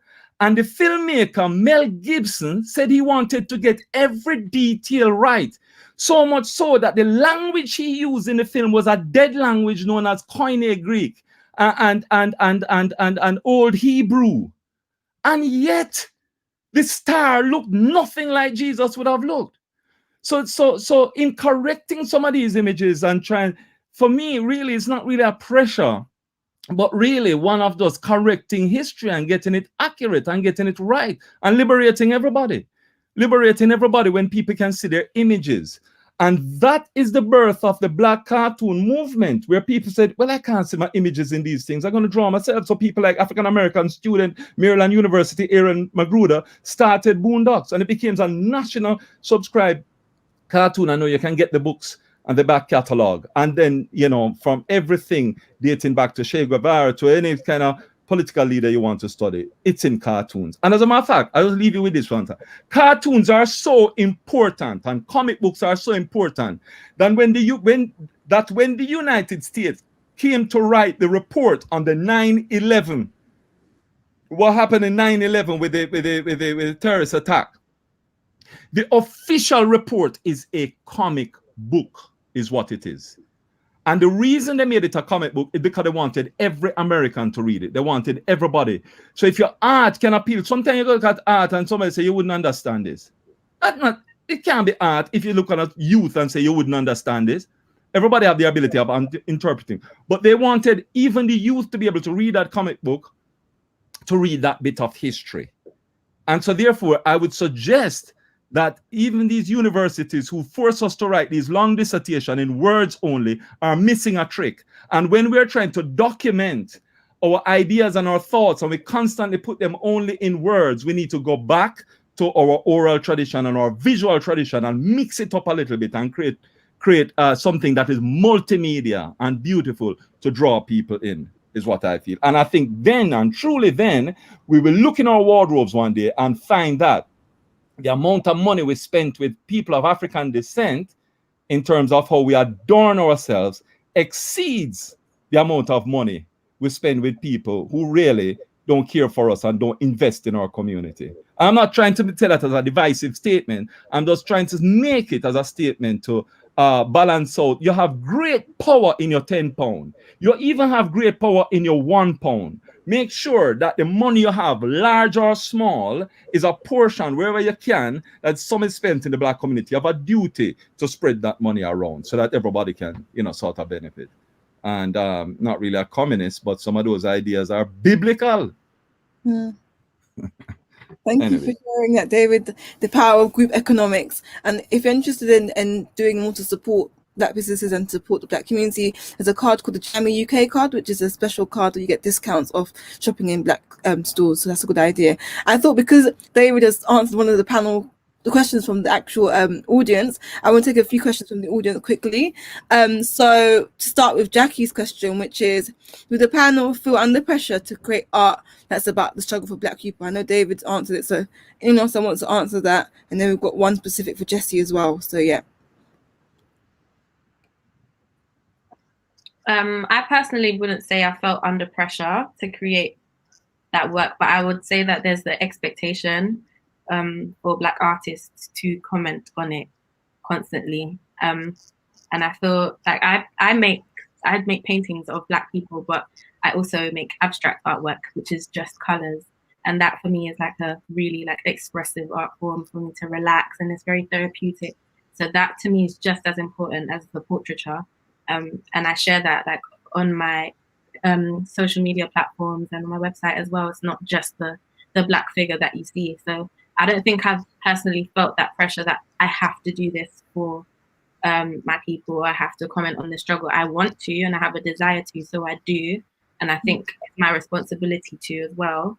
But yeah, I don't feel like I have been pigeonholed in that way. To kind of touch on the last question as well, I feel like it kind of ties into this. But yeah, I think there definitely is that expectation for us to do so. I think it's a powerful answer. Anybody else wants to take the question before we move on to the next one?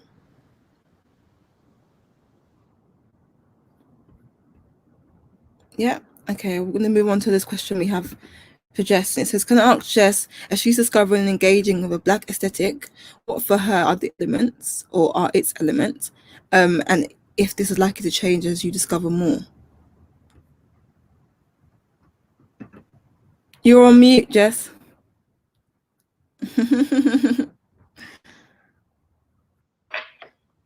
You know, I'd say like, you know, back in like the 60s when the Black aesthetic was first being like acknowledged, and it was kind of like a powerful way to reject like Eurocentric art.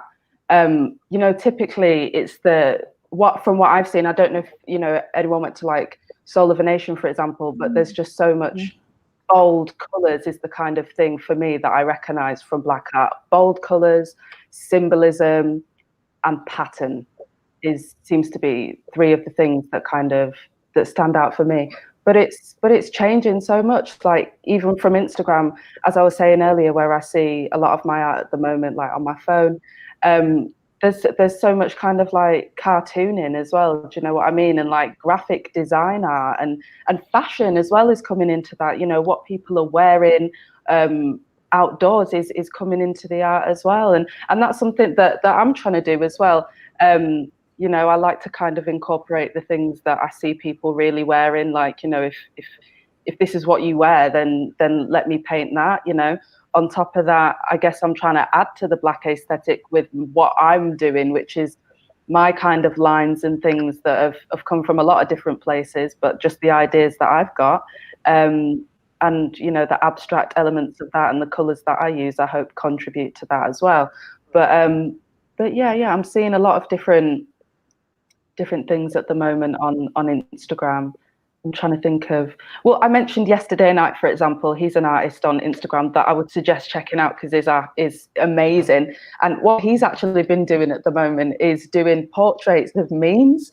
So like classic memes that have gone viral and stuff. He's doing these really trippy portraits where the eyes are like exaggerated and they're memes, and you know, it's hilarious as well. But then he's also doing like he did a really emotional portrait of Nipsey Hussle, who, you know, passed away not long ago, and it's kind of like he's got this cartoon style which you kind of see a lot with these memes and things like that, and it's almost kind of like, how can I describe it, a bit Picasso, you know, with the big eyes and all these kind of things.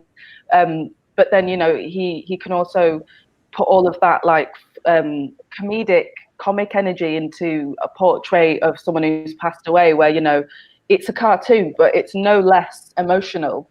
You know, it doesn't necessarily, don't know if I've articulated that right, to be honest, but you know, when thinking about the Black aesthetic, as you said before in your question, that's an artist that I'm thinking a lot that comes to mind. His use of shapes is really interesting, and I'm sure it's going to change the art scene as he's got so many followers. I'm sure there's a lot of young artists that will take inspiration from what he's doing. I like that concept of, you know, the arts is ever moving and it's ever reflective of society, and I think you've summed up very nicely in your answers. Thank you for that. And yes, Soul of a Nation was an amazing art exhibition, and I really loved it. So the next question we have is from Lee Jasper. He's asking, where are the political satire when it comes to Black art? Or where is it? Anybody know? Want to help me find it?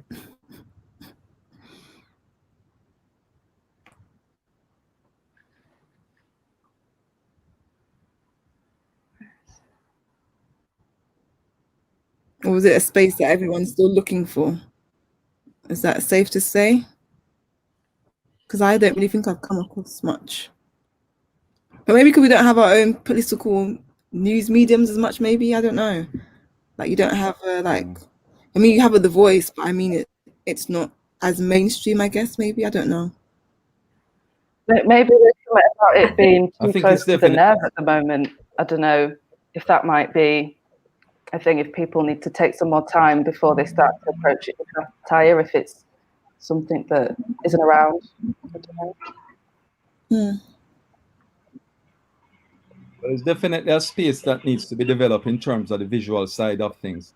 But in terms of spoken word and music, I mean, there's no end of it, really, from poets and different musicians. In terms of the art world, Chris O'Feely has done something at the National Gallery using tapestry.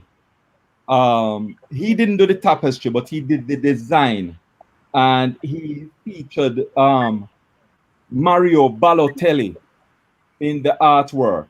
He's a fan of Mario Balotelli, and you all know that famous image of Mario Balotelli pulling off his upper shirt and show below, "Why always me?" And that question, why always me? If you work in any school and you come across racism in the school, you will have the young people in telling their stories of discrimination, saying the same thing, why always me? And you saw that critique of Balotelli. And then Christopher takes him, put him in the art, and then have a Scottish company work with the looms and created this amazing thing. You have the Voice, but the Voice, in terms of the Voice newspaper, in terms of its artwork, tended to be about giving information about Black history. So there was these drawings and capturing Black inventors and so on. But the Gleaner is also a paper that comes out of Jamaica, but who, I mean, it's probably in so few supermarkets or news agents. You don't really see, but there's cartoon there as well, there's satire there as well. But you also have to go, if you want to see some of these things, you have to expand and go beyond visual arts and look at things like plays and so on. And so you will see, for example, there's an art a theater organization called IYT, Intermission Youth Theater, run by a guy by the name of a young Black man, Darren Raymond, who takes the work of Shakespeare and take the satire, work with mostly young Black people in that organization, and represent those themes and concepts and make it relevant to the Black community. And you can see that there. And some of these organizations are struggling now because of the funding, all this cuts to the funding to the art, which is, again, as I said, criminal, because you cannot cut funding to art and expect a civilization to continue. So I think it needs to be developed in the visual side of things, but it exists in music, spoken word, and in the theater as well. I would say to that. Someone who always told us about something called Blouse and Skirt, which is a program which kind of goes into the more acting side of possibly satire that Dave has just mentioned. So that's something that people can definitely check out. And one more question, I was going to hear some sort of like rustling. I don't know who that's coming from, but if people can put their mics on mute, that'd be helpful. There's a speaker issue. And one last question that's come forward from the audience is, are you artists who happen to be Black, or are you Black artists?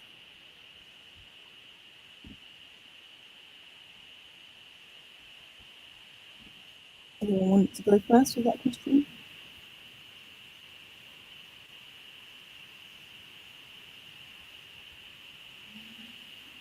Would you see yourself as I think that's an interesting question. Pardon? Do you see yourself as a mixture? Like, how do you see it?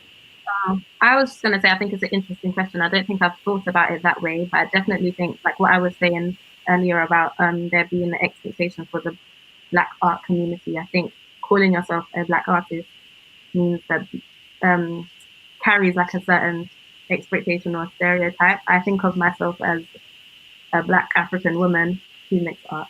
So I don't know if that answers your question, but yeah.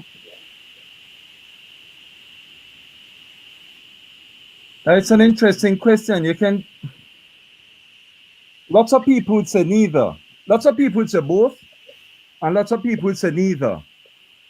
So if you remember the Black book section in bookstores, a lot of Black artists would go in and say, "Don't put me in the Black section. If I write literature, put me in literature. If I write factual, put me in factual. If I write in science fiction, put me in science fiction." So they don't want to be a Black whatever artist or writer or whatever. And then another position might be, I am whatever I am that happens to be Black. The Blackness is not that significant. And then you have another person who don't want the title there. They just say, I'm an artist. Because the moment you put Black artist there, then there is a supposition that this is something, this is niche thing, or over to the side, it's not mainstream. I see myself as black. I'm black what? Black anything. So I'm not just an artist. Um, I am many things, from a consultant to a public speaker to anything. But I think some of these questions draw people into cul-de-sacs sometimes. And I think in terms of your identity, you have other terms like beautiful. That's a term that needs to be resonant in the black community. Beautiful, brilliant, gorgeous, destined for greatness, right? Black in one of them, of course, and proud. But I mean, the limitation and this kind of thing of an Asian and these terms that are now going to be outdated, terms like BAME and so on. All these terms are going to come under scrutiny, and we are in the last days, weeks, months of using these terms without them being politically incorrect. All right, and the assignations that's just like, who is an acronym kind of thing. But I think I'm just gonna come back to one. However you want to resolve the debate around being an artist who happen to be black or black artist or whatever you want to resolve that. I want to make one contribution, which is nothing really to do with the question. Nothing really to do with the question. It's a subject I'm going to speak about next week. It's a subject about beauty, and I'm going to say why I'm saying it. And I'm saying it in this context because we're talking about art. I'm saying it in this context because we're talking about art. And when we're talking about art, you think of producing something that is beautiful. But I want to challenge my community, my black community, about an issue. And I was going to take 1, 2, 3 moments to challenge it.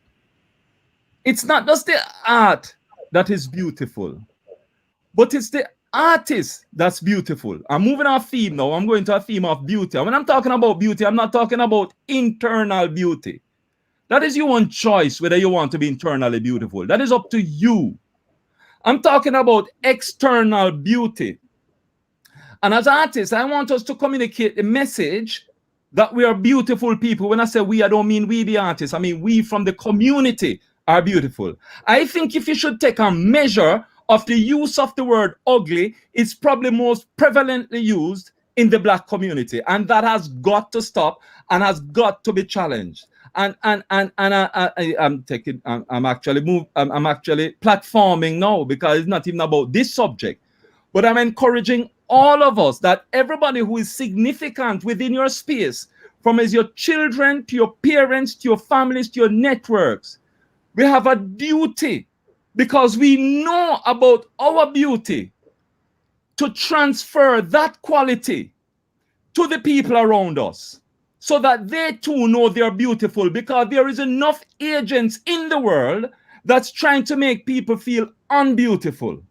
And since we work with art and we work with creativity, and we know that we are fearfully and wonderfully made, and that when we were being knit in our mother's womb, we were being thought about, and that there was a great plan for our lives, we know it because we're artists. Then we have a duty to translate, and we have a duty to challenge any forces within our community or otherwise that would seek to suggest that any one of our members of our community and the wider society is anything less than beautiful. I want to take this opportunity to add that feature and characteristic to our identity. Thank you. Powerful themes on colorism touched there, and anti-blackness. So thank you very much for that answer, David. Anyone else want to take the challenge of the question, or you just want to leave it where it is and we finalize with Florence's last question? Up to you.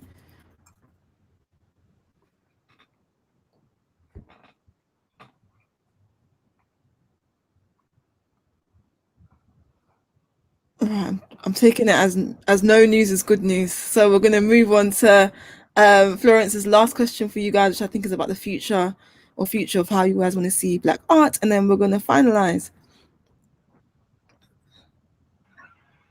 Yes. So if you could sum up in like a minute, maybe 2 minutes, if everyone could see where they think the future of black art developing, or as we've now said, art made by Black people, or is it Black art?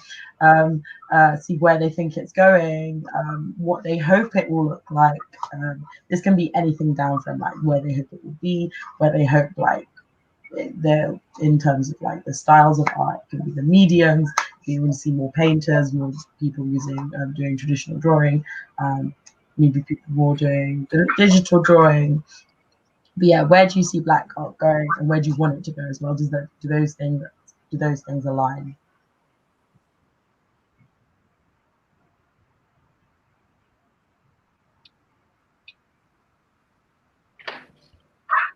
Uh, I would just say that it's I see it going where it started. When Europeans went to Africa and saw the artwork there, the bronze being one example, but all for art form.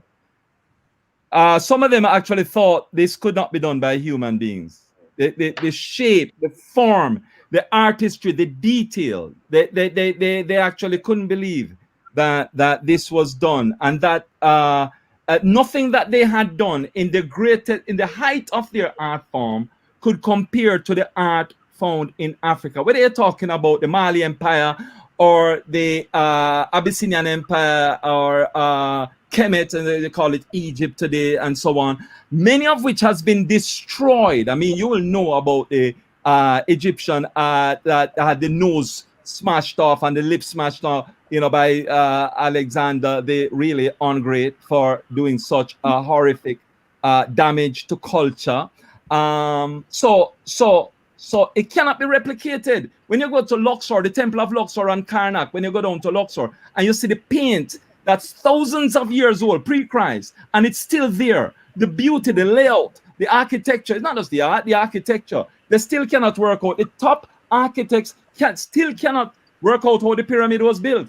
And this nonsense about enslaved Africans building it bad architect is a nonsense. It was a work of cooperation that required what you call combite, which is about the community coming together and working together. Ubuntu might be another phrase, which is about I am because you are because we are. It's about coming together, this working together. You also have Adinkra symbols who are that with the associated titles. And it's about this coming together and working together in communion. And you still see evidence of it when you visit any single African country. It doesn't matter if you go to South Africa and you see the work with beads, or you go to and thatching and so on, or you go to the Caribbean and you see African retention in the Caribbean region, South American regions, and so on. It's absolutely powerful. The evidence is there. Olmec heads scattered all over the world show that Africans were traveling way before people talked about the Navy and so on, and traveling by sea.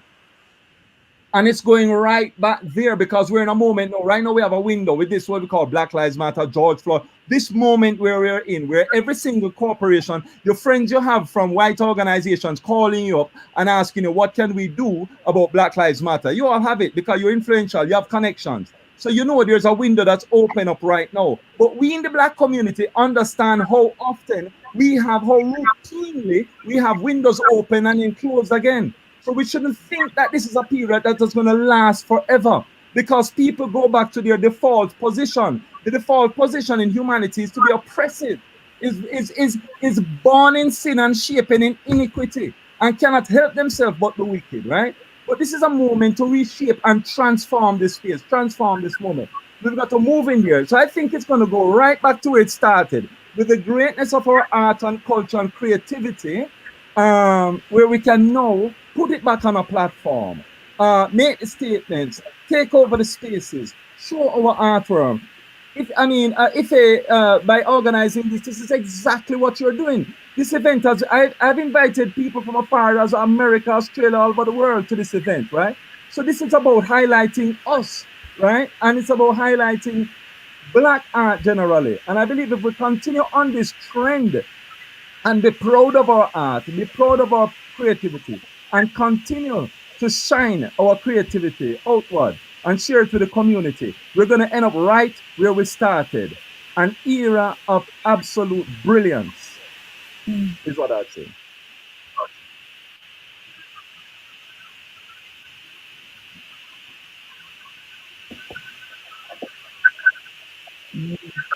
I think I would just add that I think history shows itself to be quite cyclical. So things that have happened coming back and going round and round again. And you can see that with like the Black Lives Matter movement, for example. You know, we're still protesting for things that people have been protesting for years now. So, I mean, I just have the desire and the hope that we as a community will stop relying on our white counterparts to change things and actually initiate change and create these spaces like Glam and like represent and keep doing the work ourselves and not expecting other people, non-Black people to, you know, step up to the plate and fix things and rectify things. I think we need to take matters into our own hands at this point and build ourselves and create the institutions we want to be in and make sure we're in those positions of power where decisions can be made and we're the ones educating our young people, not telling the white people that the curriculum needs to change, you know? So that's my hope, is that we'll all just step up and take on a bit more responsibility as individuals and as a community to build together so that we can create something that lasts. Thank you. That's a really like Garveyite principle of doing for self, and I think that's so important, and I think it's ever present, ever needed in our community. So yes.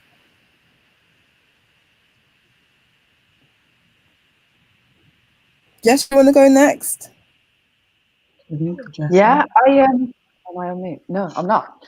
Yeah, all of the above. I'm just taking it in, and I think yeah, what I'd say on top of that as well is, you know, the same way that you see art being created, like, you know, it gains like loads of money. Well, sorry, I can't speak. It gains worth over time. Do you know what I mean? And this art is like collected and stuff like that. I want to see more art like that by Black artists. I want to see that happening. You know, when they pass on, it's staying. It's worth increasing instead of it just being put in a box somewhere and forgotten about and maybe exhibited again once. You know, I want to see the same way that other art is gaining money and being flown across the world, so generations of other younger people can go to different countries and say, oh, I went and saw this and I went and saw the Dali and stuff like that. You know, I want to have the same thing happening within our community with our artists as well. Just relating back to the fear of that cultural amnesia thing that Sonia Boyce was talking about that I mentioned earlier, really. So I'd like to see that. And just more art traveling. You know, Cahind Wiley was here in London at the beginning of this year. I missed him, unfortunately. I think the exhibition got cut short because of COVID and whatnot. But he was here. He's traveling across the globe, showing his art and inspiring so many people with his art. More of that, you know. It's brilliant. It's really good. Yeah. Thank you for that. I think that's really powerful in terms of whose art is centered and actually having art centered. And we see that, you know, particularly under colonization and post-colonization, how our art has been ignored, put to the side. But actually going forward in terms of Black futurism, having our art seen as a norm, cherished, valued, and doing what art does, you know, inspiring. So I'm looking forward to those days, because it's gonna come and it has to come. It's definitely true. Okay, so Toby, finally, to round off the panel discussion. In the future, I'd like to see Black artists everywhere and not just for a special time like Black History Month. I think it kind of goes back to that quote that Ife said about Black history just being history. Also having curriculums that represent all the students, like Black students, people of color students. I always think about how kind of disadvantaged we were at university compared to like our white counterparts, because we didn't see art from people who look like us. We didn't have tutors or lecturers that could maybe understand the themes in our work and have the ability to be able to grapple with them and speak to us about that. and how we kind of had to do that work ourselves. So I think there should be like a change in the education of art, as well as, you know, art in museums and galleries. And then thinking about how galleries can be more accessible for everyone. I think even now, for me as an artist, galleries is still quite an accessible space. Like, I don't feel so comfortable going in them, but you just have to kind of claim the space as your own, despite the way people look at you or how you might feel going into those spaces. So I feel like there's a lot of stuff to do, but I'm quite confident that will happen. And our generation has kind of shown that we don't comfortable with how things are, and we're making changes. We're doing things ourselves. Like Alicia and I co-founded Represent, because we saw that our university wasn't going to do it, so we did it ourselves.